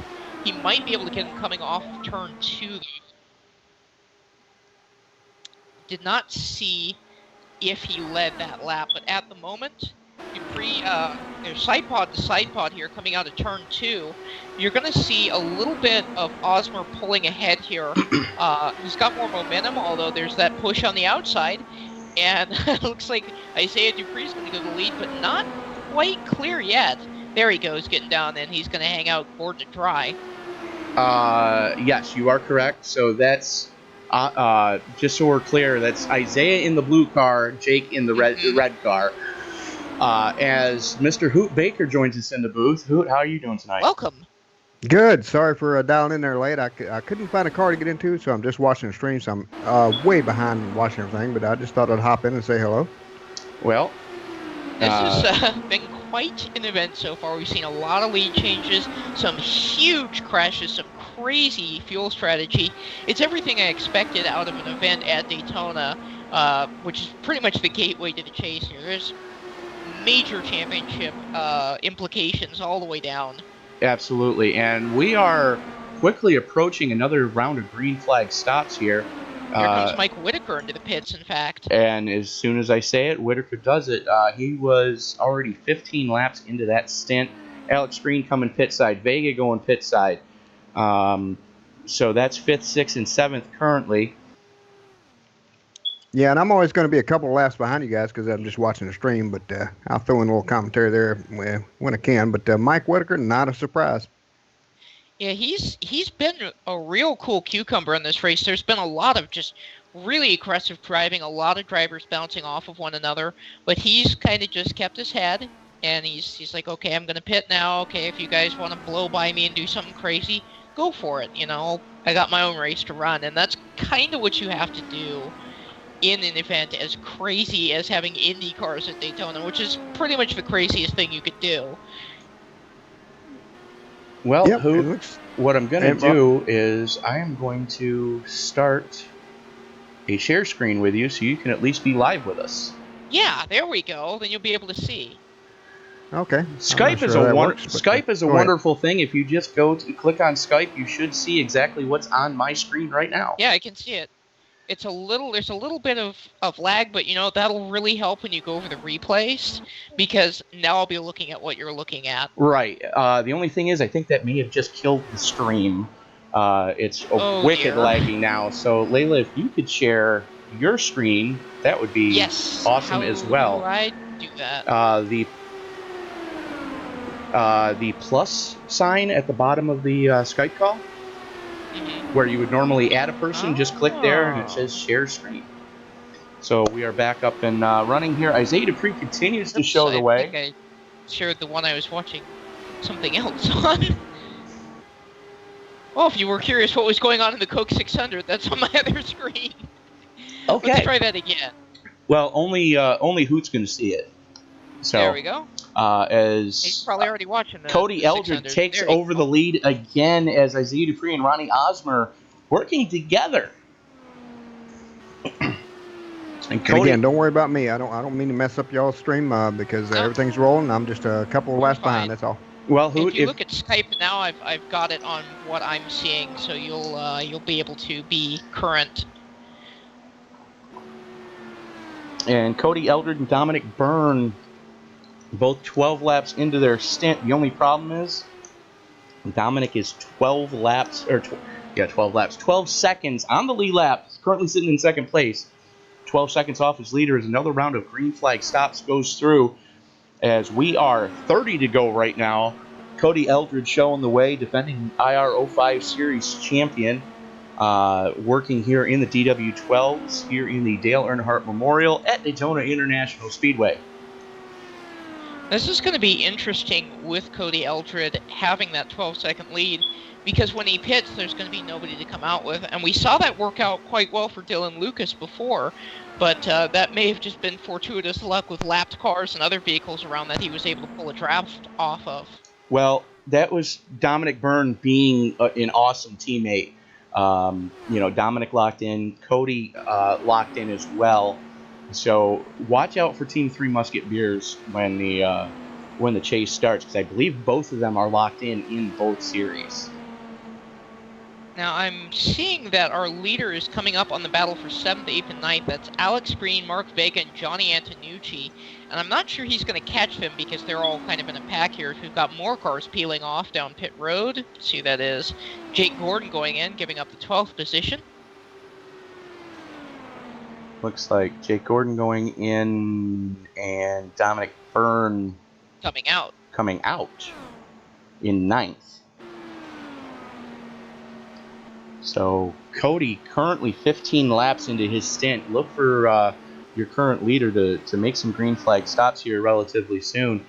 As we watch, this is your battle for second.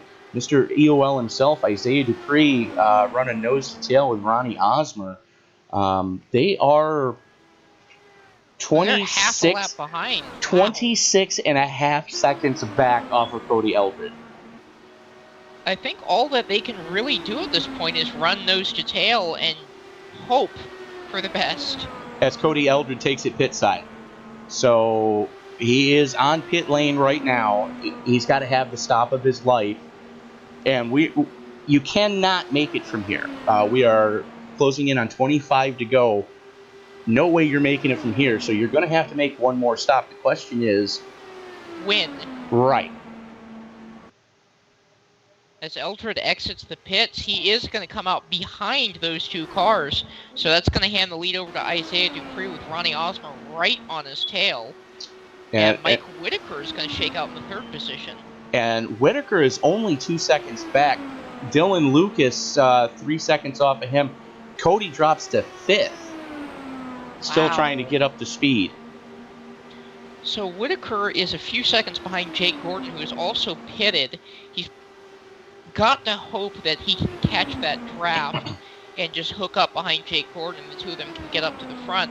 I mean, pretty much everybody's spread out right now except for your two leaders. I don't really see too many other cars together on the track except for Jay Anderson and Dominic Byrne, who are on different laps, 10th and 13th respectively, and Martin Miller and SCB, who are also on separate laps. About the only two battles that are really going on is your battle for 1st and 2nd.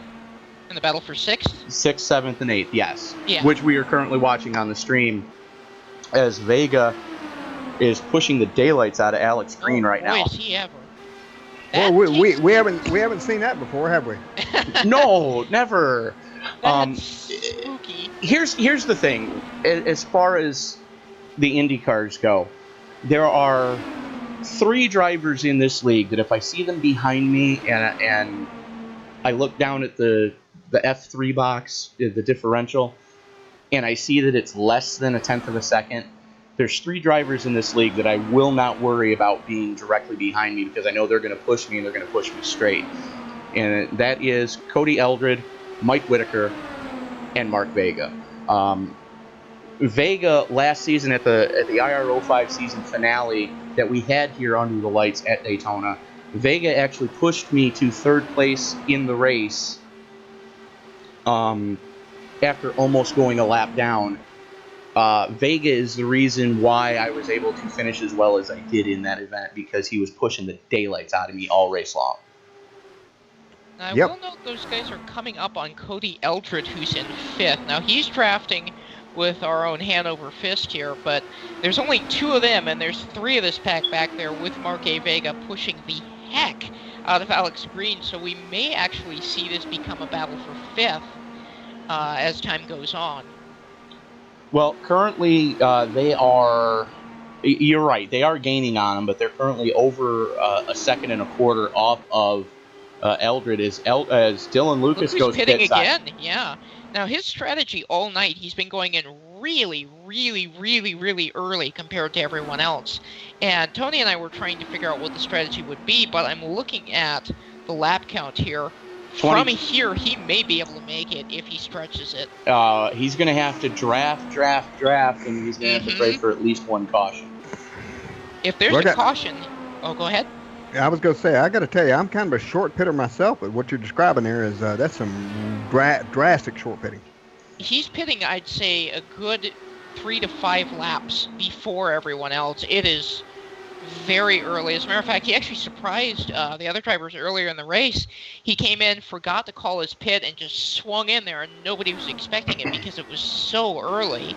So it's a very interesting strategy. I want to see how it plays out. I want this thing to stay green because he may have something up his sleeve here because he seems very committed to this strategy.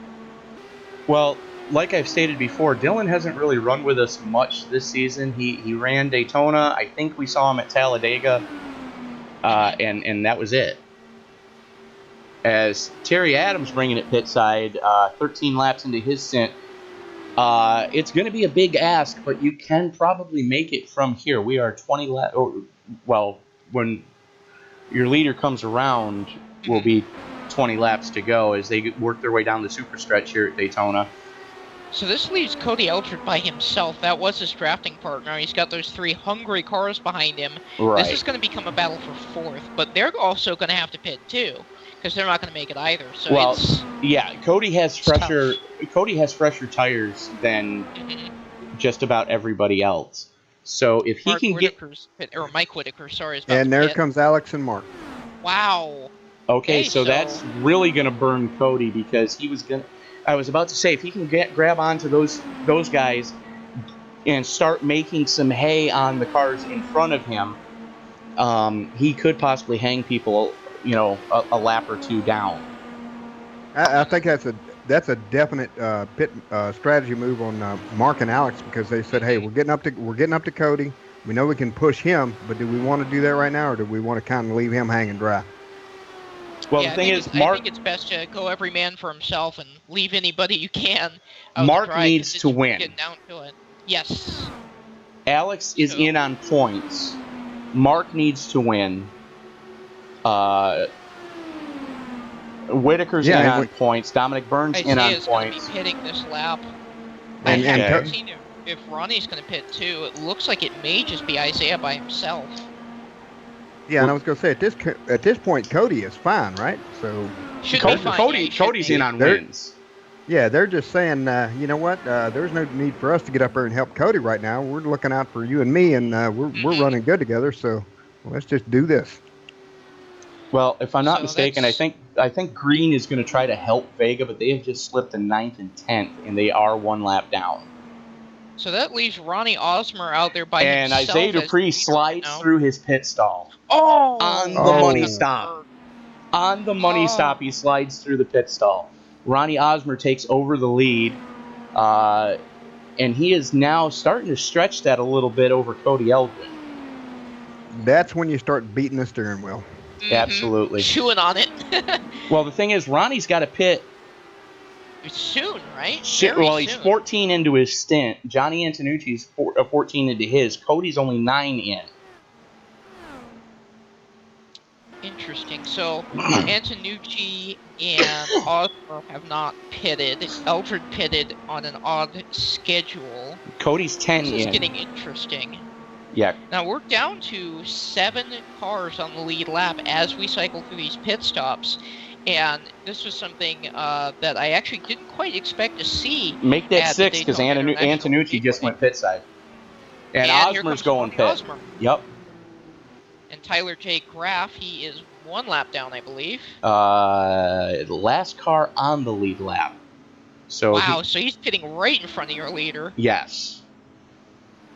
So Tyler's Alex going to Green stay is on getting the ready. lead lap, it looks like. Alex Green just pit 3 laps ago. Huh. He said something about this time over the radio. I'll keep an eye on him and let you know what's Okay. going on with that. He does have another car right behind him. That's so Vega. Maybe, yeah, Vega's giving him another shove. So we'll see How? what's I was going to say, how much do you think Alex's hands are sweating on his wheel right now? For Oh. laps and laps and laps. I'm thinking he's either got Alcantara to... Yeah, here he comes. What the hell are they doing? They're both coming in, so there must be... They're making sure that they can make it. Because they... Oh, because they took a splash, didn't they, and it wasn't enough. Now his hands are going to be extra sweaty. His wheel's going to look like a slip and slide. Well, the thing is, Alex is still safely in because David Llewellyn is 3 laps down in 14th place. So that's going to allow Alex to gain a little on David. Still 7 cars in the lead lap here. Cody Eldred continuing to show the way. Lap 86 of 100. Now, I don't really anticipate we're going to see another caution in this event. It seems. And you just jinxed us. That has happened. Like any time I come on here or to help Tony broadcast, I'm like, okay, there's not going to be any more cautions, and then instantly. It's the announcer's curse. Yeah. It's a general jinx. So Dominic Byrne just went pit side, and wow. Cody Eldred staying out. It's going to hand second place over to Ronnie Osmer, who is now got in shallow into his box too. He kind of undershot it, so he had to roll forward a bit. Yeah, I was just getting ready to ask how about Dominic Byrne tonight, rolling up in there, but maybe his pits are going to get him here in the end. We'll see. He's had a very eventful night. He was involved in a crash early on, and it was deemed a racing incident. I was worried they were going to send him to the back, but it's kind of a case of 2 cars going for the same piece of real estate. He's been in the back of the field. He's been in the front of the field. He has had a rough night, but he's still out there second place right now as he comes out of the pits. And I believe that's okay. So we're riding along, following Alex Green and Mark Vega. I'm not 100% certain who just got in between Cody them. And there comes in Cody. And Cody is pitting this time. Along with Dominic. What are you doing, Dominic? Helping his teammate. Dominic's locked in. Yeah, I was gonna say he about braked it out there. Yeah. So I have no idea who that is. Now. Oh, that is Johnny Antonucci. That's 6th, and your battle for 10th. 7 cars on the lead lap. Dominic Byrne being the last one of them. Now, also note that Dominic on his call out, he's saying pinning out cold, which is something we were talking about last week. I think it's a real good habit to get into in all the races. Yes, so the drivers know that you're on cold tires. Yeah. That's a great idea. And guess who's back in the pits? Who's that? Say it with Lucas? Dylan Lucas back in the pits again. As we are 12 to go currently. I guess this was his strategy. I really thought he was going to try and stretch it with that early pit. It was going to be sketchy. But I thought, okay, he's put it all out on the table at this point. You just got to... yeah, exactly. Oh. I mean, everybody can make it from here. And Ronnie Osmer currently has a 3.7 second lead over Mike Whitaker in second. Back there behind him is going to be Cody Eldred and Johnny Antonucci. Those two aren't too far apart, actually. They're about a second apart. Let's go back and see if we can't find them. What do we got on the last pit on Mike? Is he good to go? 9. Yeah. All right. Yeah, Mike can make it from here. I tell you what, Mike is again the quiet warrior. He doesn't talk a whole lot. He just, he just drives. And when it comes to fuel strategy, it's hard to bet against him because he is currently gaining on Ronnie Osmer. So if I can direct your attention, Tony, over to turns 1 and 2, we're starting to get a pack formed up again. I see that. And yeah, we got Cody Eldred, Martin Miller, Alex Green, Mark Vega, Johnny Antonucci, and Hanover Fist. Now, all these guys are racing each other on different laps. There's 2 separate races going on within this pack that's forming, so that's going to make things awfully interesting. Right. You've got Cody and Martin. Martin was caught up in some of that melee earlier, so he's a couple laps down, and he's pushing Cody. Then you've got Alex and Mark, who are a couple laps down, or a lap down apiece. Johnny Antonucci currently sitting in 4th, as Alex Green goes to the high side. Good grief! This is Wow, what a move! Interesting. I was thinking they might try to hook up and get to the leader, but just power move. I tell you what, Mark went with him, so oh my gosh, they're a little tight. That was a death wiggle, wasn't it? Yeah. Mark is getting to that point. Mark will run in. He'll take you 3 wide, no doubt about it. But the problem is he's a lap down. He knows he's a lap down, and Mark's not a guy that's going to put somebody in jeopardy. As it looks like Sam Cooper Bennett coming out of the pits right there. Yeah, that's SCB. Yeah, and you're right there, Tony. And I wasn't thinking about Mark being a lap down. I think he kind of controlled himself there because he was thinking, well, all right, I'll go. And then he's like, oh, no, wait a minute, I'm a lap down. And the other thing, too, is The other thing is, Alex is on the same lap as him in 8th place, so he can make up some positions. And he's definitely going to want to get by Alex and stay ahead of, who's back there behind him? That's Martin Miller. Those guys are all on the same lap as far as I'm seeing up here. They are. So Mark Vega does still have to push it. He's got to go for everything he can get at this point, especially if, knock on wood, a caution were to come out at this point. He'll want to be in that lucky dog position. She said knock on wood that time. Yeah, Something's wrong with Ronnie Osmer. Ronnie Osmer hit the wall. Uh-oh. Mike Whitaker is your new leader. Wow. There he is. Osmer is over 10 miles an hour off the pace. I can't tell if he's... And so's Whitaker. damaged. What the hell? Whitaker's pitting. What on earth? He gives up the lead to go into the pits here. What just That's why happened? I was asking earlier about how many pits he had because I had not seen him come in. He was only 9 laps into a run with 10 laps to go, and he could have made it from there, I thought. Wow, wow, wow. This series never fails to impress us. With 6 to go, Ronnie Osmer showing the way. Cody Eldred sits in second. In that pack. And there goes Mark. Wow. Vega gets around Green. And he's not going to give up the front of the pack position at all. He wants to be in the position to get a lap back, but we're running out of time for a caution to happen at this point. Well, like I said, even if he does get a lap back, Vega needs to win to get into the chase. Yes. And I'm not sure he'd have time to do it, but boy, he would definitely try. I think if anybody could do it, probably be Mark Vega. Yeah, it would be hard to bet against him on that, but Ronnie Osmer continuing to show the way. Cody Eldred reeling him in. And just blows by him on the outside. Absolutely. He's got that draft and all those cars around him. And Osmer's still off the pace. Yeah, I'm hoping he can slot in here, hang on to this draft, and maybe still have a shot at this thing, but it's going to be rough duty if his car's that hurt. In the draft, it seems to be okay. It's only when he gets by his lonesome that he's, pardon my language, folks, but he's screwed. Yeah. And they're starting to walk him. And, we got this battle going on right in front of the leader. Those guys are fighting for position. They're not just going to move over and let him by. And even if they did, they'd still be right on his tail. Right. That's the position for 8th and 1st and 2nd. Mm-hmm. And so you've got Mark Vega, Alex Green, and Martin Miller, 1st, 2nd, and 3rd in the line. Cody Eldred trying to get a pull.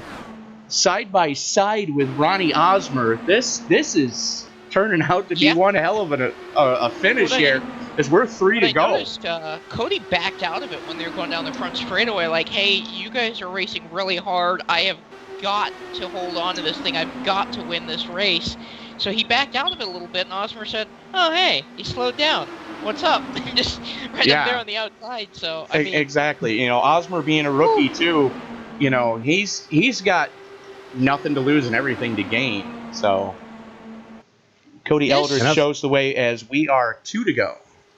and I got to think in the end, you got to pull Mike Whitaker up and just see what happened there because, like you said, we thought we were good, and man, what happened?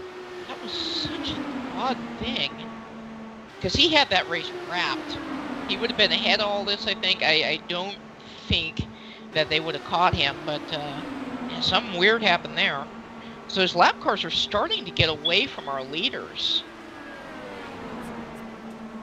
And they may actually be just laying off a Cody little bit. Eldridge is going pit Uh side. oh. Gives up the lead with 1 to go. Oh, he's got to be out of gas. He must have just run out of fuel coming off turn 4. He is. His speed yeah. is way under pit road. So that's going to hand second place over to Dominic Byrne. Cody Still is waiting to see way him. under pit road speed. Good grief. He may not even make it back to his stall. So who the hell is third? Just barely made it. Cody is for right now. Not for long. Looks like Isaiah Dupree is going to come out with third. Fourth is going to be Mike Whitaker. Cody Eldred currently is sitting in fifth, but he may lose that spot to Dylan Lucas. And here we are. Ronnie Osmer with his first win in the big cars. What on earth did we just see? I have no idea. Everybody's running out of gas. There's cars flipping. I don't know. Apparently, fuel strategies were not playing out right for everybody. No. Dominic Byrne able to come home second. Isaiah Dupree crosses for third. Then Mike Whitaker for fourth. Cody Eldred. Dylan Lucas. Oh, Dylan Lucas got around Cody. And Johnny just Antonucci at the line. Lucas and Antonucci at the line. Look at the differential. Good grief. Now, that battle for eighth is still coming around, isn't it? Or did they already make it? I think they already made it. They already made it. Whew. So Ronnie Osmer coming home with the victory.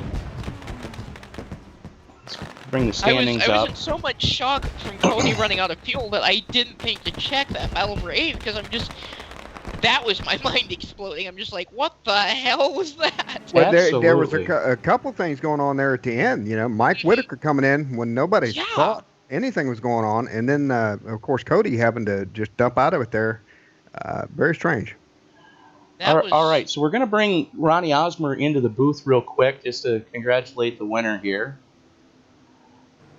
I'm going to hop my way on out, so thank you for having me, Layla, and thanks have some good interviews. Thanks for joining us. Next time I'm available, I'd love to help out again. Anytime you want to show up to either drive or commentate, you're always welcome. Sure thing. Awesome. All righty. Have a good one. Thanks for having me. Thanks, Layla. Ronnie Osmer, Tony up in the booth. You got me, sir.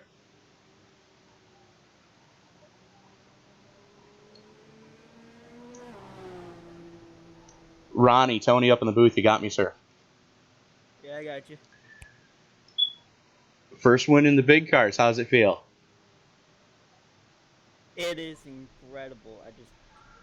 I don't know how I did it. With saving all this fuel, I don't know how I did it. Well, you know, you had the Earnhardt paint on there. I'm waiting to find out what happened with Cody and Mike earlier because you know, according to the telemetry, they should have been able to make it from where they were. Now, did you have damage? I did not have damage in that last run. Okay, because we noticed that there was a couple times where you were almost 10 miles an hour off the pace. Yeah, that's what I was doing. I was conserving as hard as I could. Ah, okay. Okay, that explains everything. Yeah, as soon as I knew Isaiah couldn't make it when he went to pit, I gambled and I tried to save my hardest. I got lucky and ran out exactly at the finish line.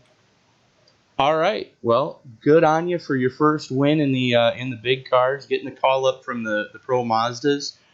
Congratulations on your first win in the series. Good momentum moving into the next season, and of course we're gonna see you during the chase, just not as a part of it, unfortunately. Yeah, I know. I didn't have enough starts, but hey, I'll take a trophy anyway, any day. I'll get the chase next year. Absolutely, we'll look forward to seeing you hopefully Tuesday night at Dover, and if not, we'll see you next Sunday at Dover in the DW12s. Will do. All right, Ronnie Osmer, everybody joining us there. And let's see if we can grab. Dominic. Looking for him. Looking for him. Quit moving, Dom.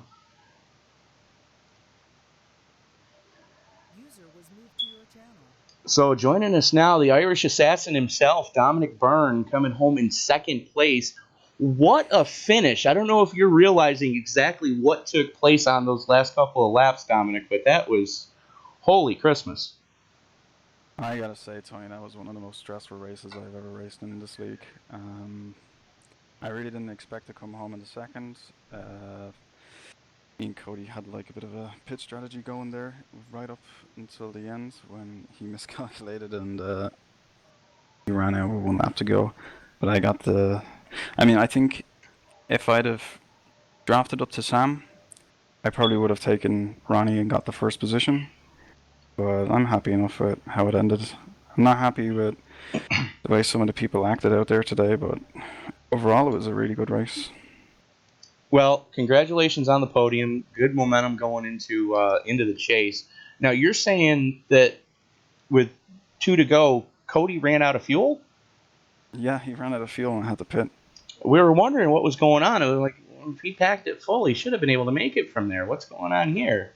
So It was okay. just one lap short. He made that 1 lap miscalculation, and I ran out just as I passed the line as well. Well, it looked like Cody did the same thing earlier, and you were trying to push him to get him to his pit stall. Yeah, it happened, and then I missed my pit stall. I had to reverse it, and then I missed it again, so I had to go forward again, and yeah, I was 15 seconds down when he was leaving the pits. We saw that. That was a heartbreak, but you're able to bounce back, able to get on the podium. So I'm guessing you guys are excited for Team 3 Musket Beers. 2 of you in the chase, and good times, right? Yeah. Absolutely. Well, I was hoping that Cody would have taken home the win today, but I'm glad I got some remorse for the 2 of us. Pity Joe couldn't make it either, but that's just how it goes. Yeah, absolutely. But I'm looking forward to the chase now. All right, so one more hurdle to get by, and that's what's going to be next week, the third jewel in the RobertsTechJobs.com Triple Crown Challenge into Dover. Now, you've done some preseason testing there, have you not? Yeah, I did a good few laps at Dover. It's a short track. It's going to be mayhem, but we got the strategies. We know what to do when we get there. All right. I'd just like to thank Team 3 Musket Beers, Terry Adams for the setups, everyone in the booth, and Race Control for everything they've done tonight. And sorry for losing my cool. I really didn't mean to, but I was in a bad position. Understandable. Plate tracks always lead to frustration, but you were able to curb the anger just long enough to get back up on the podium. Congratulations, Dominic. We'll let you get back up to the post-race drivers meeting, and we'll see you at the cool down race. I believe Eldora is going to be after this. Awesome. Thanks very much, Tony. All right, Dominic Byrne, everybody. User was moved out and let's see if I can find Mr. EOL himself.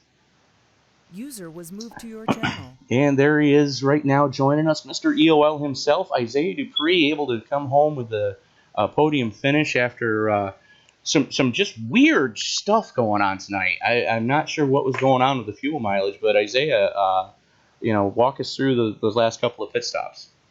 All right, so to explain that whole pit stop debacle at the end, we could have swore that Ronnie Osmer had a 0% chance to make it on fuel. So we all 3 came down, and they were just going to run blocker and help me get there. And then those final 10 laps were just nerve-wracking because I swore on my life that Ronnie Osmer was going to have to pit again, but he didn't, and good on him for somehow making it last for more than it should have, to be honest. 14 laps. That's all he had to make it last was 14 laps. Yeah, there was really last-minute decisions there too, so it was Now, just hoping and praying it worked. I got to ask the dumb question here. Dylan Lucas was running with you guys tonight. Do you have any idea why he was pitting so early? I literally no idea. The first time I thought he was playing strategy, and then he did it about 4 or 5 times more, and I was really confused. So, I mean, if he was trying to confuse people, he was doing a wonderful job at it. But I have no clue what his strategy was there. Yeah, I was going to say I did, Isaiah, because Dylan came in there twice within, what, 10 laps? Near the end? Yeah. Oh, it was weird. All right. Well, Isaiah, we'll let you get back up to... User was moved out of your channel. Whoops. Where the hell did I put him? Well, we'll let him go back up to the post-race drivers meeting. Yeah, I was going to say, if you can drag one more down, I know you normally don't go to fourth, but Mike Whitaker, I'm just really interested in what that strategy was going on there. All right, so let me just... So I know he just, I guess the only answer is he ran out of gas. Mike Whitaker, Tony up in the booth, you got me, sir. Yeah, I'm here. We were all kind of wondering what happened there towards the end of the race as far as fuel strategy goes. We thought you had enough that you could have made it from there if you had packed the tank. No, I wasn't even close. I was 3 or 4 laps short. I knew I couldn't make it. Okay, fair enough. We were just kind of wondering about that. Being as we all thought up in the booth, if you guys had gotten a full tank of fuel, you probably could have made it, but better to err on the side of caution, though. Able to rebound for fourth, so definitely good on you there. Yeah, I'll take fourth. I was hoping for a top 3 or maybe get a win. I really thought Cody was going to steal another one. I was watching when he pitted, and he pitted a couple laps after me. That's what I mean. When he ran out, I kind of knew I wasn't going to make it. I knew when I did my next to last pit stop that I was still going to have to stop 2 more times. There was no way I could stretch it and jump a pit stop. So I just ran it as far as I could and pitted when I had to. All right. Yeah, because I got to tell you, Mike, I only got in the last half of the race. When I was watching you, kept moving up, and I said, "There's Mike, always there." And then that last pit, I was just like, something is going on there. We knew you weren't damaged, so it had to be you. Well, I still got fourth. There was I think Dom and Ronnie they managed to jump a pit stop, and they were the only ones that did. Everybody else still had to stop 2 more times when I did. I just put mine off longer than everybody else. You look at guys like Isaiah, I think they pitted around lap 89 or 90, and I held mine out as long as I could. They short pitted, and I just didn't. That was why it might have looked like I might have had enough to make it. Okay. That's where the confusion came. Well, yeah, it was a hell of a run, Mike. Short pitted because they were on the same pit cycle as me. When they did their next to the last one, I think they pitted within a lap of me. But then they short pitted, and I didn't. There's like a 5-lap difference there. Well, Mike, for what it's worth, you were able to rebound for fourth, so good on you there. Still good momentum going into the chase. We're real excited to see what's going to happen next week at Dover, which is really a wild card race. The third jewel in the Roberts Tech Jobs Triple Crown Challenge. So real excited for that. Congratulations. And I have to say, it was really weird seeing you in a non-psychedelic paint scheme tonight. Well, again, I wanted to pick something that I was hoping nobody else did, and nobody else did a throwback Earnhardt paint scheme, so I'm glad that worked out. I think there was one other on the track that I saw.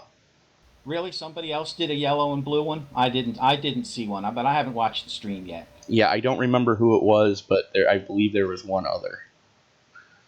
But still, to go back all the way to the Dygard era and, everything Wrangler as jeans. such. Wrangler jeans. That's what it said on the side of the car. Right. Sponsor back then was Wrangler jeans. Right, and he had it when he was with Dygard, and then he took it with him to Childress. Right. Okay, well, thanks a lot for the interview and your time, and thank you, Mike. Thanks to all the sponsors and everybody that goes into putting these things together. Thanks, everybody. All right, Mike Whitaker, we will let you get back up to the post-race drivers meeting. And User was moved out of your channel. So, Hoot, 19 races in the books. One more to go before the chase, and it is definitely going to be the wildest of wild cards. We go to Dover. Oh, my Lanta. This is going to be fun. Oh, yes. That one is, it's a good track for, my gosh, you get some, it's not quite Bristol, but it's kind of in the middle. As it was explained to me, it's like Bristol on steroids. Exactly, and it's definitely, you got the banks there. You can use them and definitely get around that track. But man, you can really cause a mess there if you're not paying attention. Yeah, that's definitely not a track you want to lackadaisically try to drive around. You got to be up on the wheel every second, concentrating on trying to stay off the car in front of you, trying to stay off the car next to you, trying to stay off the car behind you, and trying to stay off the apron. Because if you touch the apron, open wheel cars do not like transitions. Yeah, and I think what you're going to see there probably is a lot of the guys that are there, got the points, and are good to go, are not going to be wanting to get up in that mess, Yeah, that's a safe bet. So, like I said, Tuesday we will be at Dover with the IRO 5s. Third jewel in the RobertsTechJobs.com Triple Crown Challenge, which, if you remember correctly, was Watkins Glen, our first trip to Indy, and Dover being the 3 jewels. That broadcast scheduled to start at roughly 8:50 p.m. Eastern Time. We should be live about then. It's going to be exciting. And for those of you who follow our Pro Mazda series on Thursdays, again, 8:50-ish start time for the broadcast on that one. We will be at Phoenix with those this week. And then we will be back at Dover next Sunday with the DW12s.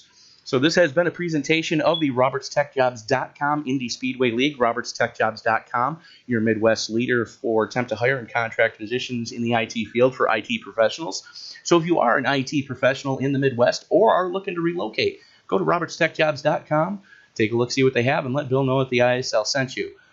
So for Miss Layla Wilson, for Mr. Hoot Baker, this is Tony Trapasso saying we'll see you Tuesday night from Dover, Delaware, and the Dover International Speedway in the IRO 5s. Thanks for joining us, everybody.